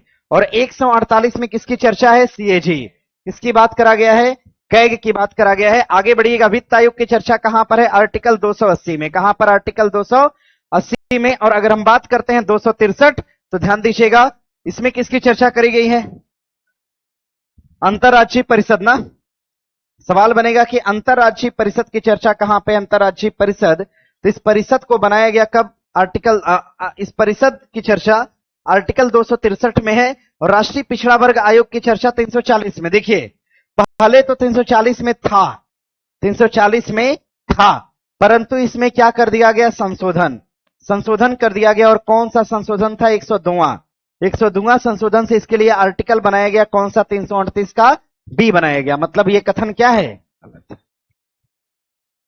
सही क्या है यार? अच्छा, क्या है? गलत पूछा था कि सही? हाँ, तो यही सही है। हाँ, पहले के हिसाब से सही है। मतलब पहले क्या, फिर भी सही है। पहले बाद कुछ नहीं, सही है तो सही है। अच्छा, ये बताइए, इसके अलावा और कोई उत्तर लगाने लायक है? सबकी कंडीशन तो और गड़बड़ है। ये तो कहीं ना कहीं पास का आंकड़ा है, तो आप उत्तर डी के साथ जा सकते हैं, कोई परेशानी वाली बात नहीं। हाँ, ये पता होना चाहिए कि अब 340 नहीं रहा है। अब जो परिषद बना है, इसका उल्लेख किसमें करा गया है? 338 के बी में करा गया है। आगे बढ़े ना यहां से। आगे प्रश्न है, सूची 1 को 2 से मिलान करिएगा। सहकारी संघवाद को देने वाले कौन थे? ग्रेन मिल ऑस्टिन था ना। सहकारी संघवाद को दिया ग्रेन। इसको ना याद कर लीजिएगा, लगाइए इस पे इंपॉर्टेंट। तो इसको जाके घर पे चारों रट लीजिए एकदम। हमने इस क्वेश्चन को अलग अलग उठा के एक जगह पे लाया है, ये अलग अलग पूछा था। इसको जाके घर पे रट लीजिएगा, क्वेश्चन आता है यहां से। सौदेबाजी का संघवाद कहा गया किसके द्वारा? तो मोरिस जोन्स के द्वारा। और ध्यान दीजिएगा, अर्थ संघवाद कहा गया केसी वेयर के द्वारा। और केंद्रीकरण की प्रवृत्ति वाला संघवाद कहा किसने? आइवर जेनिंग्स ने कहा। मतलब अगर देख पाएंगे आप, 4 है ना, 4 के बाद है 3 आपका, 4 के बाद 3, मतलब उत्तर क्या है? सी है। आगे दिया है कि कथन और कारण है। दिया है कि प्रारंभिक राष्ट्रवादियों में अधिकांश को ब्रिटिश राज ईश्वरी देन लगता था। इसका उद्देश्य आधुनिकीकरण लाना था। बात सही है क्या भाई? भारत में कुछ ऐसे राष्ट्रवादी हुए, कुछ ऐसे क्रांतिकारी हुए जिनको शुरू शुरू में लगता था कि ब्रिटिश आए हैं, भगवान है हमारे लिए, वो हमारे लिए डेवलपमेंट कर रहे हैं। ऐसा था ऐसा। बहुत सारे लोग ये मानते थे कि ब्रिटिश रेल लाए, पुलिस आयोग लाए, आईएएस आईपीएस का पद लाए, हमारे लिए तो ये भगवान है भाई। भारत में ऐसा कभी नहीं हो पाता। बहुत सारे लोगों ने ऐसा माना। यानी पहला कथन क्या है? सही है। उनकी शिकायत केवल भारत में अन ब्रिटिश राज के खिलाफ थी। बात सही है। कहा कि भारत में अन ब्रिटिश राज के खिलाफ बस उनकी शिकायतें थी, बाकी ब्रिटिशों को बस वो मानते थे, कहते थे कि आप हमारे लिए भगवान है, बस ऐसा मत करिए कि हमारे ऊपर आप कब्जा करिए भाई। अन ब्रिटिश राज, उनकी शिकायत केवल भारत में अन ब्रिटिश राज के खिलाफ थी, बाकी वो ब्रिटिशों को एक तरह से भगवान का दर्जा देते थे। मतलब कथन दोनों अपने आप में क्या है? सही है। और कथन क्या है? व्याख्यायित है। इसको बना लीजिए। प्रारंभिक क्या है? अब हर जगह केवल शब्द को काट ही दोगे यार, क्या आप लोग भी? मतलब अरे, हमने कहा है कि केवल शब्द गलत होता है, लेकिन थोड़ा तो दिमाग लगाना होगा ना। क्या आप लोग भी बताइए। आगे काट दिए ना सब लोग? नहीं नहीं, एकदम इसी को कहते हैं कि अंधेरे में गिरना। जिससे हमने कहा था कि केवल होगा, लेकिन भाई कंडीशनल होती हैं चीजें। अब हमेशा थोड़ी, हमने आपको थोड़ा आराम देने के लिए ये कह दिया कि केवल वाला कथन गलत होता है लगभग, लेकिन थोड़ा सा पढ़ेंगे तो उसको पढ़ के समझेंगे भी ना। राष्ट्रीय बौद्धिक संपदा अधिकार नीति। देखिए, बौद्धिक संपदा अधिकार नीति या दोहा विकास एजेंडा और ट्रिप्स समझौते के प्रति भारत की प्रतिबद्धता को दोहराता है। देखिए, क्वेश्चन जो है कठिन है, तो इसको आसान कैसे बनाएंगे? बौद्धिक संपदा अधिकार नीति लिखिएगा। यह नीति ध्यान दीजिएगा, दोहा और ट्रिप्स समझौता का परिणाम है। ट्रिप्स समझौता का परिणाम है। पढ़िए भैया। वैसे क्वेश्चन को जानते हैं टीचर अमूमन स्किप करता है, लेकिन मुझे लगा क्या स्किप करा जाए, मतलब पढ़ा ही देंगे, थोड़ा कष्ट होगा, लेकिन एग्जाम में अगर क्वेश्चन आ गया तो बढ़िया लगेगा बनाने में। राष्ट्रीय बौद्धिक संपदा अधिकार नीति यह दोहा और ट्रिप्स समझौते का परिणाम है, और ध्यान दीजिएगा इस परिणाम से लाभ किसको हुआ, तो भारत को हुआ। देखिए सीधा कहने का इसका यही मतलब है। आगे औद्योगिक नीति और संवर्धन विभाग भारत में बौद्धिक संपदा अधिकार के विनियमन के लिए केंद्रीय अभिकरण है। ये दोनों कथन सही है, बना लीजिएगा और इसको ना याद कर लीजिएगा, लगा लीजिए इंपॉर्टेंट। आज का पेपर घर पे जाके एक बार और आप उस पर गहन अध्ययन कर लीजिएगा, इसको बना लीजिएगा। आगे देखिए प्रश्न है कि हाल ही में कब सिक्किम का 51वां राज्य स्थापना दिवस मनाया गया। कब मनाया गया था? 16 तारीख को ना, 16 मई को सिक्किम को पूर्ण राज्य का दर्जा दिया गया था, ध्यान दीजिएगा। और सिक्किम को पूर्ण राज्य का दर्जा किस संशोधन से दिया गया था? संशोधन कौन सा? 35वां, 36वां। 35वें में क्या कहा गया? सहराज्य कहा गया। और 36वें में क्या कहा गया? पूर्ण राज्य कहा गया। सिक्किम भारत का पूर्ण राज्य बना, और कौन सा राज्य बना? 22वां। सिक्किम भारत का कौन सा राज्य बना था? 22वां बना था। इस बात को ध्यान रखिएगा। और 16 मई को इसका स्थापना दिवस मनाते हैं। और आगे है कि राष्ट्रीय बौद्धिक संपदा अधिकार नीति, अच्छा ये रिपीट है क्या? इसका उत्तर बना लीजिएगा डी। आगे प्रश्न है कि उच्चतम न्यायालय और उच्च न्यायालय के न्यायाधीशों की नियुक्ति के प्रावधान को भारतीय संविधान में डैश डैश कमेटी की प्रकाशित अनुशंसा को ध्यान में रखते हुए समाविष्ट किया गया। सुनिए, उच्चतम न्यायालय और उच्च न्यायालय के अंदर न्यायाधीश की जो नियुक्ति का प्रावधान था, ये किस कमेटी की सिफारिश पे था? तो तेज बहादुर सप्रू समिति की सिफारिश पर। आज भी ये चल रहा है, बना लीजिएगा। तेज बहादुर सप्रू समिति की सिफारिश पर न्यायाधीश की नियुक्तियों की बात की गई थी, इस बात को ध्यान दीजिएगा। मतलब सही उत्तर कौन सा होगा? डी होगा। इसको याद कर लीजिएगा और लगाइए इस पे इंपॉर्टेंट लगाइए। लिखिए, भारत में सुप्रीम कोर्ट के मुख्य जज की नियुक्ति यानी सीजीआई की नियुक्ति, सीजीआई की जो नियुक्ति ये किस माध्यम से होती है? कोलेजियम के माध्यम से। कैसे होती है? कोलेजियम के माध्यम से। कोलेजियम के माध्यम से सीजीआई की नियुक्ति होती है। सीजीआई की नियुक्ति किस माध्यम से होती है? तो कोलेजियम के माध्यम से। फिलहाल उत्तर बना लीजिएगा डी। देखें आप लोग 50% आंकड़ा आज पार करते हैं कि नहीं? टेस्ट में 50% से हो जाएगा ऊपर। चलिए, आसान था ये तो गलत बात है। इसमें से कौन सा राज्य भारत में लौह अयस्क के निक्षेपित भंडार में प्रथम है? कौन? उड़ीसा। सर्वाधिक लौह अयस्क कहां? उड़ीसा। सुनिएगा भैया, देखिए लौह अयस्क की बात करेगा, लौह अयस्क की बात करेगा, लौह अयस्क सर्वाधिक कहां पर? उड़ीसा। और मैंने आपको पढ़ाया था कि लौह अयस्क का भंडार बैलाडिला में। कहां पर? बैलाडिला। पूछा था ना, ये क्वेश्चन पक्का पूछेगा यार, इसको लगाइए इंपॉर्टेंट। कुछ पूछे चाहे ना पूछे, बैलाडिला पूछेगा और देगा लौह अयस्क, और देगा छत्तीसगढ़। ये सवाल बिहार में आप हैं तो बिहार में ही सवाल आएगा। सोचिए, पीटी में सवाल सेम था, सेम वही सवाल उठा के दिया मेंस में। बैलाडिला के खान मिलान करना था, छत्तीसगढ़ से मिला लीजिएगा अगर आएगा तो। लौह अयस्क सर्वाधिक कहां पे है? उड़ीसा। और संपूर्ण खनिज की अगर हम बात करते हैं, संपूर्ण खनिज कहां पर? तो संपूर्ण खनिज कहां पर? उड़ीसा। संपूर्ण खनिज में भारत का शीर्ष राज्य कौन? उड़ीसा। आगे देखिए प्रश्न है कि दक्षिणी दोलन इनमें से कौन से दो महासागरों के मध्य दोलन का प्रतिरूप है? सुनिएगा, देखिए जब भी आपसे दक्षिण दोलन की बात करें, तो दक्षिणी दोलन में देखिए होता क्या है? दोलन का मतलब होता है दो, इसमें एक महासागर और दूसरा। होता क्या है कि मान लीजिए एक महासागर का दाब बढ़ा तो दूसरे का दाब क्या होगा? घटा, यानी घट जाता है। तो कहा गया है दक्षिणी दोलन में, इसमें प्रशांत महासागर का दाब में जब बढ़ोतरी होती है, हिंद महासागर का दाब ऑटोमेटिक घट जाता है। मतलब अगर देखा जाए तो प्रशांत और क्या होगा? हिंद होगा। सीधे याद करिएगा, कोई कंसेप्ट नहीं है। दोलन प्रक्रिया में यही कहा गया कि महासागर अगर दो हैं, अगर पैरेलल हैं, एक दूसरे से जुड़े हैं, तो एक का दाब बढ़ेगा तो दूसरे का घटेगा। तो प्रशांत का दाब ज्यादा है क्योंकि उसका एरिया ज्यादा है और भूकंपी पेटी ज्यादा है वहां पर, इसलिए प्रशांत का दाब जब जब बढ़ता है तो हिंद महासागर का दाब घटता है। इसी को हम दक्षिणी दोलन कहते हैं। इसका संबंध प्रशांत और किससे होगा? हिंद से हो जाएगा। तो सवाल बनेगा दक्षिणी दोलन का संबंध किससे है? बता लेंगे, प्रशांत और हिंद से। सबसे बड़ा महासागर कौन सा और सबसे छोटा कौन? आर्कटिक। और हमारे पृथ्वी पर कुल महासागर कितने? सबसे बड़ा कौन? उसके बाद अटलांटिक, उसके बाद हिंद। हिंद महासागर का स्थान क्या है? तीसरा। यानी हमारे पृथ्वी पर तीसरा बड़ा महासागर कौन सा है? हिंद है।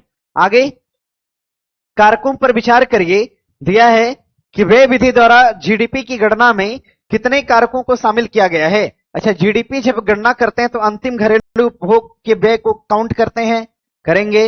अंतिम निवेश व्यय को काउंट करेंगे, हाँ। मध्यवर्ती वस्तु को गिनते हैं, नहीं गिनते। होमवर्क सीरीज बैच में इस चैप्टर को मैंने अच्छे से पढ़ाया है कि जब भी हम जीडीपी की गणना करते हैं मध्यवर्ती वस्तुओं को हम काउंट नहीं करते। कारण बताएं आपको। जैसे मान लीजिए हुआ क्या, समझिएगा। जैसे हुआ क्या, रबर निकाला गया पेड़ से, है ना। रबर निकाला गया पेड़ से रबर निकला। पेड़ से रबर कौन निकाला, तो रबर लगाने वाले लोग यानी किसान ने निकाला। अब रबर को भेज दिया फैक्ट्री में संशोधित होने के लिए। तो फैक्ट्री ने कहा कि भैया, किसान ने कहा कि रबर निकालने में हमको 20 रुपया लगा है, फैक्ट्री ने कहा कि संशोधित करने में हमको 5 रुपया लगा है। जब टायर बनने के लिए गया तो कंपनी ने कहा कि इस पूरे रबर से टायर बनाने में हमको ओवरऑल कॉस्ट कितना आया है, तो 50 रुपए का आया है। ध्यान दीजिएगा, यानी कंपनी ने जो टायर बनाने का कॉस्ट 50 रुपए दिया है, क्या इनको जोड़कर दिया होगा कि या अलग से दिया होगा? जोड़ करना।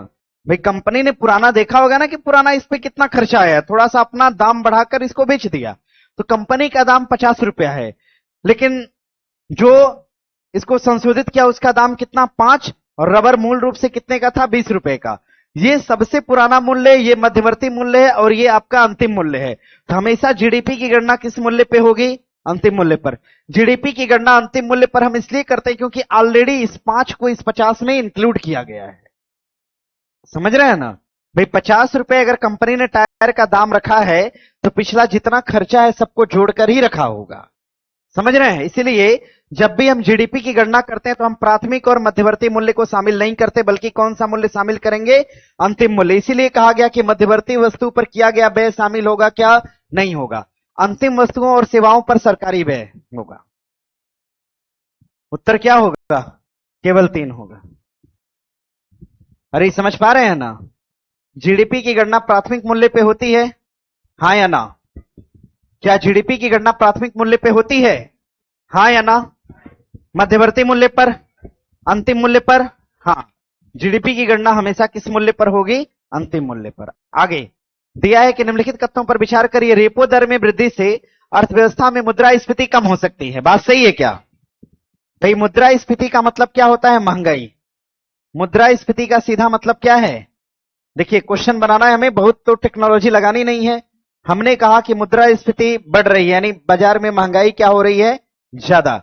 जब भी महंगाई ज्यादा हो तो बाजार में घटना होती है, जिसको हम क्या बोलते हैं, मुद्रास्फीति। अब मुद्रास्फीति को नियंत्रित करने के लिए सरकार मौद्रिक नीतियां बनाती है। रिजर्व बैंक मौद्रिक नीति बनाएगा।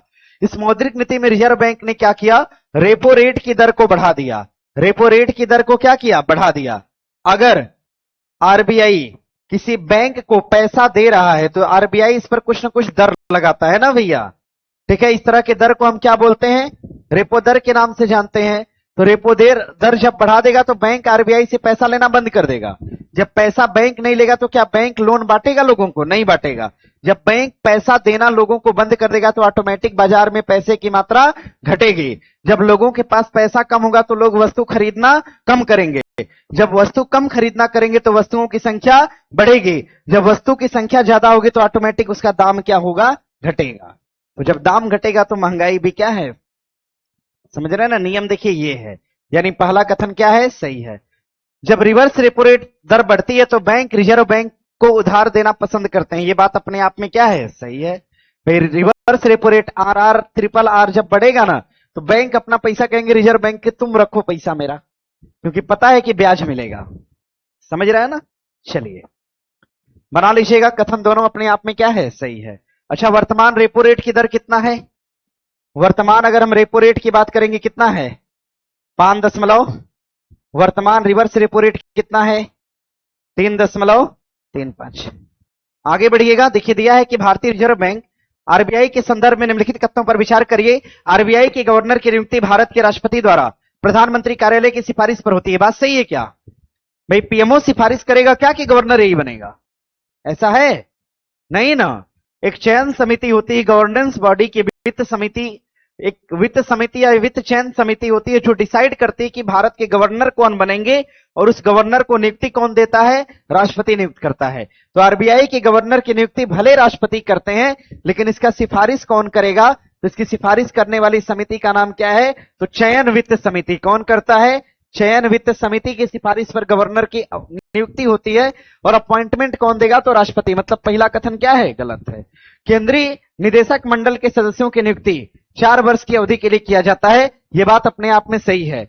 जो केंद्र के निदेशक मंडल होते हैं इनकी नियुक्ति 4 वर्ष के लिए होती है। भारतीय रिजर्व बैंक भारत में विदेशी मुद्रा बाजार का पर्यवेक्षक करता है। हमने बताया था ना आपसे कि विदेशी मुद्रा बाजार का पर्यवेक्षक तो कर पाएगा, लेकिन नियंत्रण कर पाएगा क्या?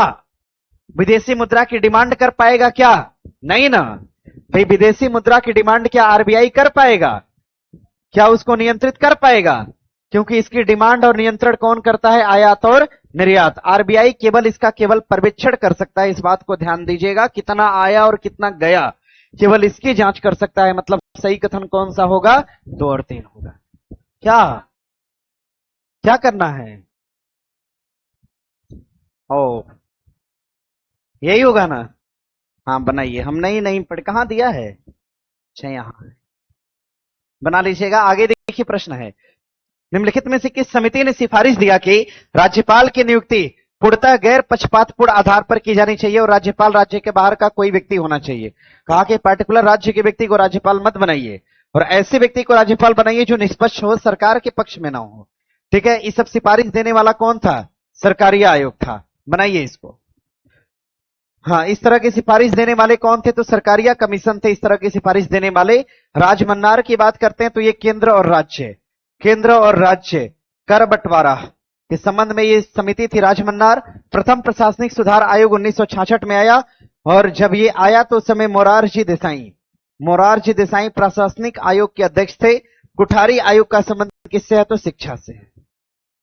मतलब सही उत्तर कौन सा है? तो सी है। बनाए हैं इसको आप लोग? पता नहीं बनाए हैं कि नहीं। चलिए आगे। 9 से 23 अप्रैल 2026 के मध्य देश भर में 8वां पोषण पखवाड़ा मनाया गया। इस वर्ष की थीम जीवन के लिए 6 वर्षों में मस्तिष्क के विकास को अधिकतम करना है। कथन दोनों क्या है? पोषण माह बताएंगे। पोषण माह सितंबर या अक्टूबर? पोषण माह और पोषण अभियान 2018 या 20? 18 में। कब? 18। भारत के गगनयान मिशन के संदर्भ में कथनों पर विचार करिए। अच्छा, गगनयान मिशन दिया है।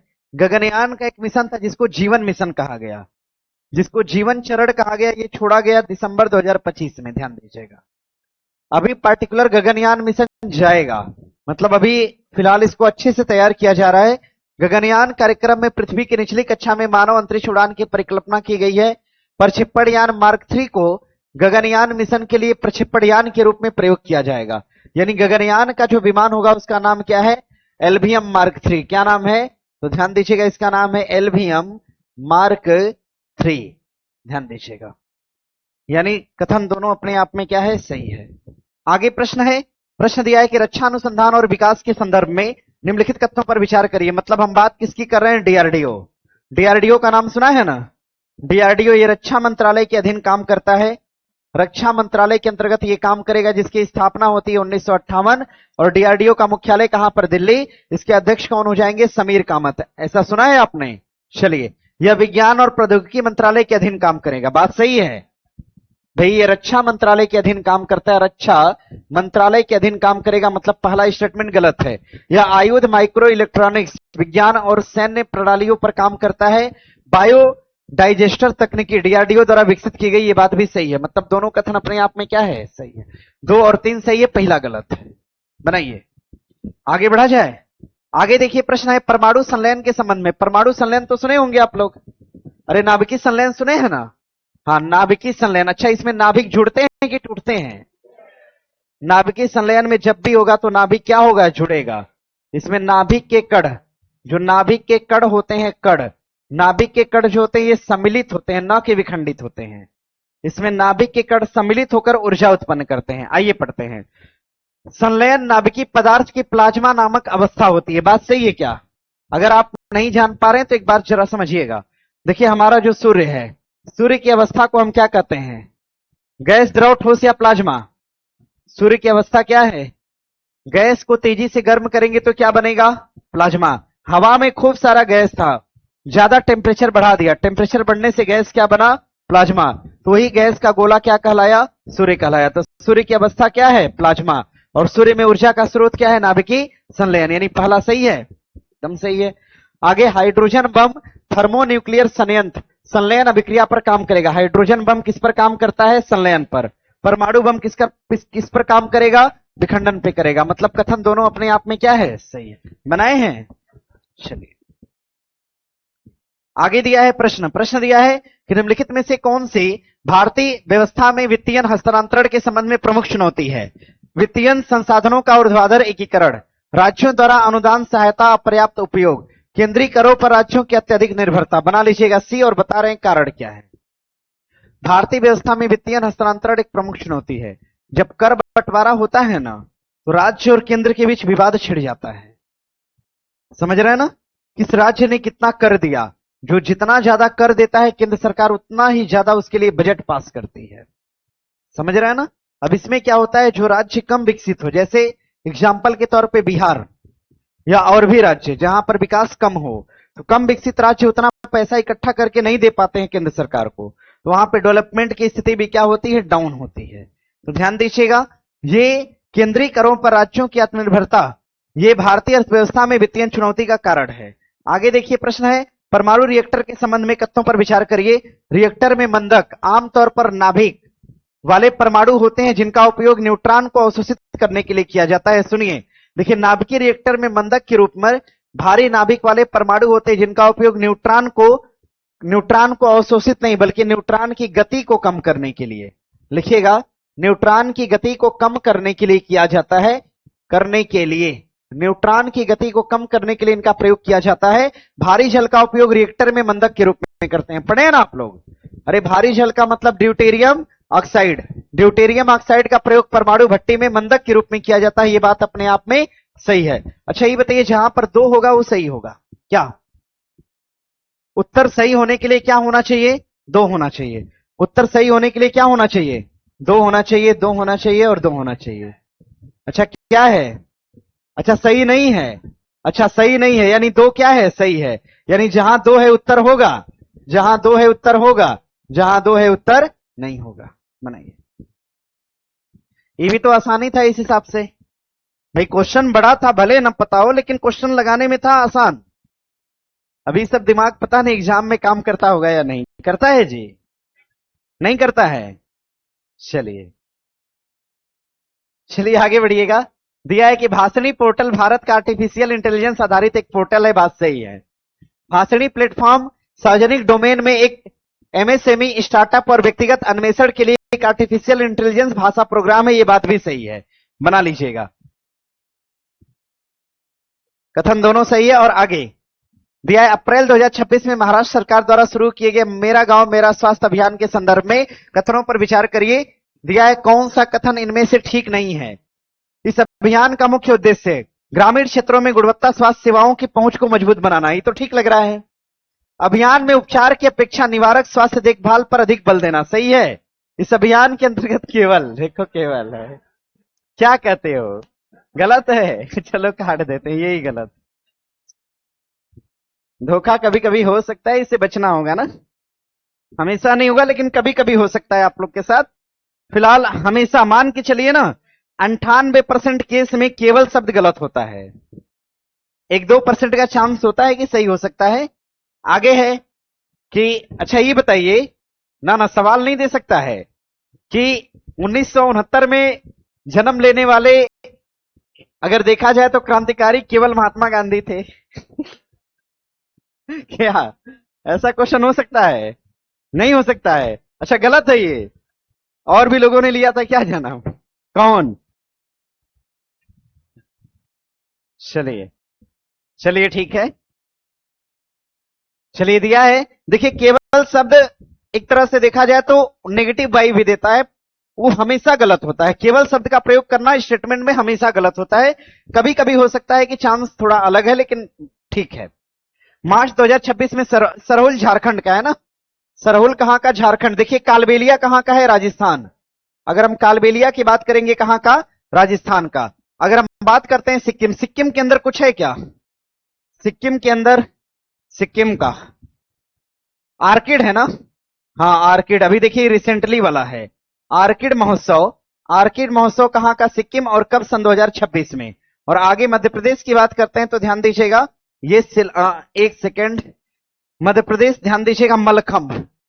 मलखम की बात करेंगे, मलखम रिसेंटली इसका आयोजन कहां पर? मध्य प्रदेश के अंदर। फिलहाल बना लीजिएगा, उत्तर हो जाएगा आपका झारखंड। अच्छा, सिग्मो त्योहार कहां का है? गोवा। सिग्मो कहां का? गोवा का। निम्नलिखित कथनों पर विचार करिए, उपर्युक्त वर्णित कितने कोशिकांग जंतु कोशिका के हैं? जंतु कोशिका पूछा है और हमें पता है कि कोशिका भित्ति कहां पर होती है? प्लांट में। क्या ये होगा? नहीं, एक नहीं होगा, यानी जहां पर एक होगा उत्तर नहीं होगा। हमें ढूंढना क्या है? जंतु कोशिका। एक उत्तर होगा, एक उत्तर होगा, एक उत्तर होगा। बनाइए, देखो ये सब तरीका है। भले माइटोकांड्रिया राइबोसोम मुझे नहीं पता है, लेकिन इतना पता था कि दीवार जब होगी, जब भित्ति होगी, तो कोशिका किसकी होगी? प्लांट। दरअसल देखो यार, कारण है, हम लोगों के पहनने के लिए तो कपड़ा है, हम लोग तो कपड़ा पहन लिए, कोशिका ढक लिए, लेकिन प्लांट के पास कपड़ा नहीं होता है अपनी कोशिका को ढकने के लिए। तो प्लांट के ऊपर प्राकृतिक कपड़ा चढ़ाया जाता है सिलवाल के रूप में। समझ रहे हैं ना? देखते हैं, प्लांट को देखेंगे, मार देंगे पैर से ऐसे, तो पैर से मारेंगे तो कुछ तो सुरक्षा कवच होना चाहिए। तो सुरक्षा कवच के रूप में किसका प्रयोग करा गया है? कोशिका भित्ति। जंतु के ऊपर किसी प्रकार की कोशिका भित्ति नहीं होती। आगे प्रश्न है कि शरीर में विभिन्न रक्त कोशिकाओं के संदर्भ में कथनों पर विचार करिए। आरबीसी कोशिका शरीर के विभिन्न भागों तक ऑक्सीजन पहुंचाती है। ठीक लग रहा है? लग क्या रहा है? सही है। ब्लड में ऑक्सीजन का परिवहन कौन करता है? आरबीसी। कौन करेगा? और ब्लड में ऑक्सीजन की मात्रा को नियंत्रित कौन करता है? हीमोग्लोबिन। कौन करेगा? हाँ, मात्रा पर अगर नियंत्रण की बात आए तो हीमोग्लोबिन, अगर परिवहन की बात आए तो क्या बताएंगे? आरबीसी। चोट लगने पर रक्त का थक्का जमने में प्लेटलेट सक्रिय भूमिका निभाता है। और श्वेत रक्त कणिकाएं अस्थि मज्जा में बनती हैं। श्वेत रक्त कणिकाएं प्रतिरक्षा।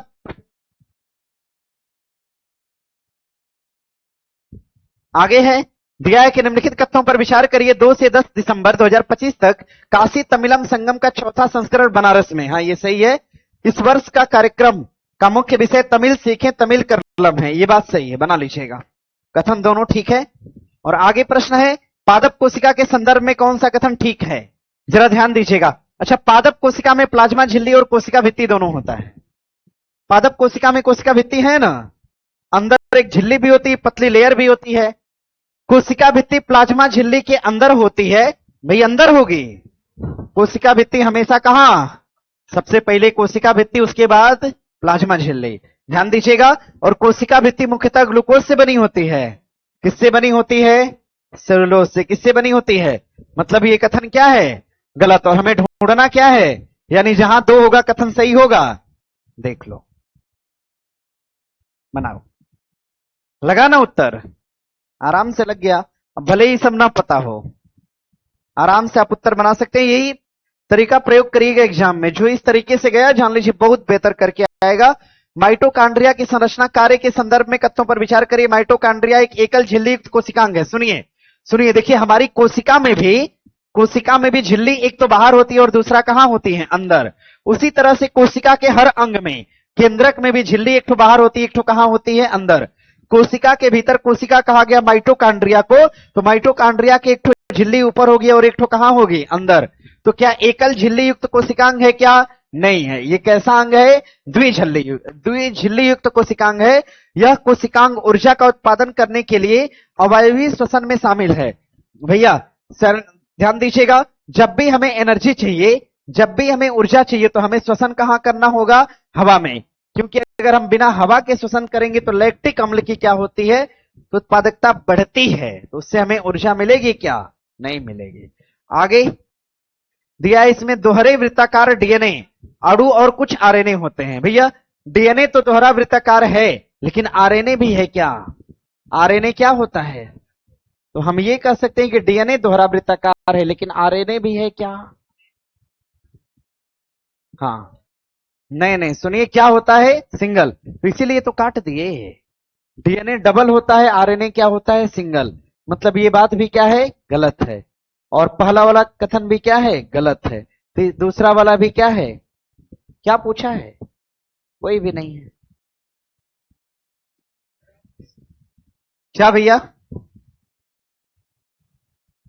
फिलहाल देखिए ना, सुनिए, देखिए ना, दिया है कि कोशिकीय ऊर्जा, कोशिका के अंदर ऊर्जा की बात हो रही है। दिया है कि कोशिका के अंदर ऊर्जा उत्पादन करने के लिए अवयवी श्वसन भी शामिल है। नहीं, एनर्जी देखिए, मुख्य रूप से जो ऊर्जा प्राप्त होती है, जो संग्रहित ऊर्जा होती है, जिसको प्लांट अपने अंदर स्टोर करने की क्षमता रखते हैं वो हवा में ही प्राप्त होती है, न कि अवायवीय श्वसन में। ध्यान दीजिएगा, आगे प्रश्न है, एमिनो अम्ल के संदर्भ में कथनों पर विचार करिए। गैर आवश्यक एमिनो अम्ल शरीर में संश्लेषित होते हैं क्या? अरे शरीर में दोनों हैं, आवश्यक भी हैं और गैर आवश्यक भी हैं। दिया है कि आवश्यक एमिनो एसिड शरीर में संश्लेषित नहीं होते हैं। और आगे दिया है कि सभी एमिनो एसिड उदासीन प्रकृति के होते हैं। उदासीन तो होगा नहीं भाई, ये अम्ल भी हो सकता है, ये क्षार भी हो सकता है, ये उदासीन भी हो सकता है, मतलब तीसरा कटेगा खाली, केवल तीसरा गलत है। गैर आवश्यक एमिनो अम्ल शरीर में संश्लेषित होते हैं। गैर भी होगा और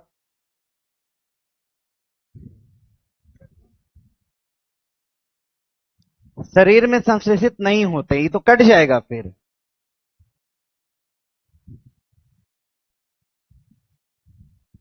अच्छा ये बताइए, तीसरा तो गलते है, दूसरे कथन पर क्या विचार है? आवश्यक एमिनो अम्ल शरीर में संश्लेषित नहीं होते। अच्छा एक सेकंड सुनिए ना, हाँ सुनिए, देखिए संश्लेषण नहीं होता, ये क्या करते हैं, एक दूसरे से क्या करेंगे, जुड़ेंगे, और किसका निर्माण करते हैं, प्रोटीन का। तो ये अम्ल के रूप में संग्रहित नहीं होते, बल्कि किस रूप में होते हैं, तो प्रोटीन के रूप में। इस हिसाब से ये कथन क्या है? अच्छा क्या है? सही है, सही है, नहीं शब्द का प्रयोग किया है, सही है। गैर आवश्यक एमिनो अम्ल शरीर में संश्लेषित होते हैं, ये बात भी क्या है, सही है। सही है का मतलब दो कथन क्या होगा, सही होगा, केवल दो सही है। बनाइए, आगे बढ़ेंगे। आगे प्रश्न दिया है कि निम्नलिखित तत्वों पर विचार करिए। दिया है कि ग्लोब्यूलिन रक्त में उपस्थित प्रोटीन है और रक्त के जमने के लिए सहायक। ब्लड के अंदर प्रोटीन हमने बताया था आपसे कौन होता है, तो ब्लड के अंदर प्रोटीन होता है हिस्टामिन। कौन सा? हिस्टामिन। हिस्टामिन प्रोटीन होता है और ब्लड के अंदर होता है हिपेरिन। हिपेरिन हालांकि क्या है, कार्बोहाइड्रेट, लेकिन हिस्टामिन एक प्रकार का क्या है, प्रोटीन, जो रक्त के जमने के लिए क्या होते हैं, आवश्यक। मतलब पहला क्या है, गलत है। प्लीहा को लाल रक्त कणिकाओं का कब्रिस्तान कहा गया है। आरबीसी की कब्रगाह कौन है, प्लीहा। एबी रक्त समूह वाले व्यक्ति को सार्वभौमिक प्राप्तकर्ता कहा गया है। बात सही है, मतलब कथन कितने, दो। अच्छा क्या है, सही नहीं है, केवल एक सही नहीं है। आगे प्रश्न है, हार्मोन दिया और काम दिया है। थायरॉक्सिन शरीर में कार्बोहाइड्रेट, प्रोटीन और वसा चयापचय को नियंत्रित करता है। बात तो सही है। वसा चयापचय का मतलब होता है शरीर का मेटाबॉलिज्म। शरीर का मेटाबॉलिज्म को नियंत्रित कौन करेगा, थायरॉक्सिन करेगा। एड्रेनलिन क्या करता है, लड़ो उड़ो प्रतिक्रिया को तीव्र करेगा। इंसुलिन क्या करेगा, ब्लड शर्करा को नियंत्रित करेगा। मतलब सभी तीनों युग में क्या है, सुमेलित है। फिलहाल बनाइए।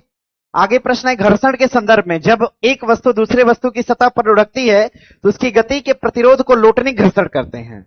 ये ऐसे अगर लुढ़क रहा है तो कैसा घर्षण है, लोटनिक है। मतलब पहला कथन क्या है, द्रव द्वारा लगाए गए घर्षण को हम कर्षण यानी ड्रैग का नाम देते हैं। भाई अगर कोई तेल या द्रव है, तेल देखे ना, तेल घर में तेल या सरसों का तेल या रिफाइंड, उसको आप किसी सतह पे अगर छोड़ेंगे तो धीरे धीरे ड्रैग करता है। क्या करता है, ड्रैग मतलब फिसलता है। ध्यान दीजिएगा। आगे है कि सर्पी घर्षण स्थैतिक घर्षण से कम होता है। बात सही है क्या? देखिए घर्षण सबसे अधिक किसमें होता है, स्थैतिक के बाद किसमें होता है, सर्पी के बाद किसमें, यानी सबसे कम घर्षण किसमें, उससे अधिक किसमें, और सबसे अधिक किसमें। तो आप ये कह सकते हैं कि सर्पी घर्षण स्थैतिक से कम होता है। बना लीजिएगा सभी तीन। आगे बढ़िएगा। आगे प्रश्न है, प्रश्न दिया है कि निम्नलिखित कथनों पर विचार करिए। भूमध्य रेखा के पास गुरुत्वाकर्षण बल अधिक तथा ध्रुवों पर कम होता है। बात सही है क्या भैया? देखिए जो ग्रेविटेशन फोर्स होता है, जैसे आप पोल पर जाएंगे तो इसकी मात्रा क्या होती है, बढ़ती है। यानी गुरुत्वाकर्षण का मान पोल पे क्या होता है, ज्यादा। गुरुत्वाकर्षण का मान भूमध्य रेखा पर क्या होता है, कम। मतलब पहला कथन क्या है, गलत है। आगे भूमध्य रेखा पर पृथ्वी के केंद्र से ध्रुवों की ओर दूरी ज्यादा है। क्या दिया है, क्या पूछा है यार? भूमध्य रेखा पर पृथ्वी के केंद्र से दूरी ध्रुवों की दूरी से ज्यादा है। अच्छा ये पूछा है क्या, भूमध्य रेखा पर पृथ्वी के केंद्र से दूरी, पृथ्वी के केंद्र से दूरी भूमध्य रेखा पर क्या है, ज्यादा है, लेकिन ध्रुवों पर क्या है, कम है। बात तो सही है। तो फिलहाल बना लीजिएगा। पहला तो कट जाएगा ना, दूसरा सही है। कहीं दिया है क्या, एक सही नहीं है लेकिन दो सही है। आगे प्रश्न है, दिया है कि निम्नलिखित युग्मों पर विचार करिए। हाइड्रोजन ईंधन के प्रकार और पीढ़ियों में प्रयुक्त ईंधन के बारे में बात कर रहा है कि ब्राउन हाइड्रोजन कोयले का उपयोग, कोयले का जो उपयोग है इसके आधार पर ब्राउन हाइड्रोजन नामक ऊर्जा प्राप्त होती है। ब्लू हाइड्रोजन, देखिए ध्यान दीजिएगा, ब्लू हाइड्रोजन एक प्रकार का प्राकृतिक गैस है। ये प्राकृतिक ऊर्जा है। जो ऊर्जा हमें प्रकृति से प्राप्त होती है उसको हम ब्लू हाइड्रोजन का नाम देते हैं, मतलब ये गलत है। ग्रीन हाइड्रोजन एक प्रकार की नवीकरणीय ऊर्जा है। ये बात अपने आप में सही है। एक काम करिए ना, पेपर पर ना इन दोनों तीनों के बीच में डैश लगा लीजिए। डैश लगाने के बाद आप उत्तर को सही ढंग से जान पाएंगे। पहला और तीसरा अपने आप में सही है, मतलब केवल 2 युग्म सही है। बनाइए इसको। क्या भैया?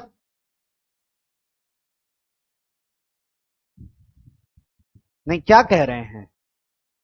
सुनिएगा, देखिए सुनिएगा, अगर हम बात करेंगे कोयले के उपयोग के आधार पर जो ऊर्जा होती है उसको हम ब्राउन हाइड्रोजन के समकक्ष रख सकते हैं।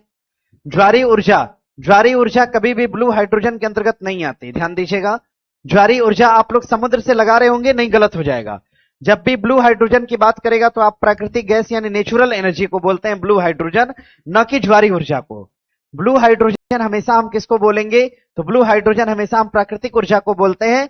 और ध्यान दीजिएगा, जो ज्वारी ऊर्जा है, ज्वारी ऊर्जा, इसको हम समुद्र से प्राप्त ऊर्जा कहते हैं। समुद्र से प्राप्त ऊर्जा, समुद्र से प्राप्त ऊर्जा का नाम देते हैं, समुद्र से प्राप्त ऊर्जा, समुद्र से प्राप्त ऊर्जा का नाम देते हैं, इसको हम बोलते हैं, इसको हम ओशियनिक एनर्जी का नाम देते हैं। इसको हम ओशियनिक एनर्जी कहते हैं, ओशियनिक एनर्जी, ना कि इसको हम ब्लू हाइड्रोजन कहेंगे। फिलहाल बना लीजिएगा, 1 और 3 सही हो जाएगा, बाकी दूसरा आपका गलत है। आगे प्रश्न है, प्रकाश के परावर्तन के संदर्भ में कथनों पर विचार करिए। समतल दर्पण पर बनी छवि हमेशा वास्तविक और उल्टा होती है। सही है क्या? वास्तविक उल्टा का मतलब उत्तल, क्या होगा? हम बात किसकी कर रहे हैं? समतल में हमेशा क्या होगा? आभासी। आभासी के साथ क्या होगा? सीधा। बना लीजिएगा इसको। आगे दिया है कि परावर्तन के नियम गोली सतहों पर लागू नहीं होते। नहीं लागू होंगे क्या? अरे परावर्तन के नियम देखिए, गोली दर्पण है, गोली दर्पण को हमने क्या किया? काट दिया। गोली दर्पण को हमने क्या किया? काट दिया। अब काटने के बाद अंदर की तरफ लेप किया तो उत्तल बना, और बाहर की तरफ लेप कर दिया, अंदर की तरफ लेप कर दिया तो उत्तल बना, और बाहर लेप किया तो क्या? दोनों को अंदर लेप कर दिए क्या? अच्छा, अंदर की तरफ लेप किया तो उत्तल बना, और बाहर की तरफ लेप कर दिया तो अवतल बना। ये एक प्रकार का गोली दर्पण का उदाहरण है। क्या उत्तल और अवतल दर्पण परावर्तक नहीं होते हैं? क्या होते हैं ना? तो दिया है कि परावर्तन का नियम गोली सतह पर लागू नहीं होगा, मतलब क्या है? गलत। केवल एक कथन सही है। अच्छा, ये भी गलत है, ये भी गलत है। कौन सा कथन सही है? कोई नहीं। आगे है कि निम्नलिखित में से कौन सी समिति मौलिक कर्तव्य से संबंध रखती है? तो वर्मा समिति। वर्मा समिति, ध्यान दीजिएगा, पहली बार मौलिक कर्तव्य की सिफारिश करा था। पहली बार मौलिक कर्तव्य की सिफारिश करने वाली समिति का नाम क्या हो जाएगा? वर्मा समिति ने प्रथम सिफारिश करा था, इसको ध्यान में रखिएगा। और आगे एक क्वेश्चन और कराएंगे, क्लास छोड़ेंगे ना, ठीक है? क्वेश्चन को हम करा देंगे, इसको हम अपलोड करवा देंगे एप्लीकेशन पे, ठीक है? प्रस्तावना के संदर्भ में, या मूल रूप से भीमराव अंबेडकर द्वारा तैयार किया गया प्रस्तुत उद्देश्य प्रस्ताव है। उद्देश्य प्रस्ताव लाने वाले कौन थे? पंडित जवाहरलाल नेहरू। बेरूबारी संघ में कहा गया कि सर्वोच्च न्यायालय प्रस्तावना संविधान का एक अंग है। बात तो गलत है भाई, संविधान का एक अंग के रूप में प्रस्तावना को बताया गया था केशवानंद भारतीवाद में। कौन सा कथन सही है? न तो 1 नहीं 2। आगे प्रश्न है, यदि किसी राज्य द्वारा राज्य में जन्म लेने वाले उम्मीदवार के लिए कुछ सरकारी नौकरियों में आरक्षण करने की नीति लागू की जाती है तो कौन से मौलिक अधिकार का उल्लंघन माना जाएगा? 16 का। सुनिए, ये बाकी बचा हुआ क्वेश्चन हम अपलोड करवा देंगे ना, अपलोड फॉर्मेट में आपको चेक कर लीजिएगा, मिल जाएगा एप्लीकेशन पे। आज के लिए इतना ही, मिलेंगे आपसे सोमवार के दिन। क्वेश्चन थोड़ा लेंदी था, आप क्या ही करा जाए, हम तो पढ़ा ही रहे हैं।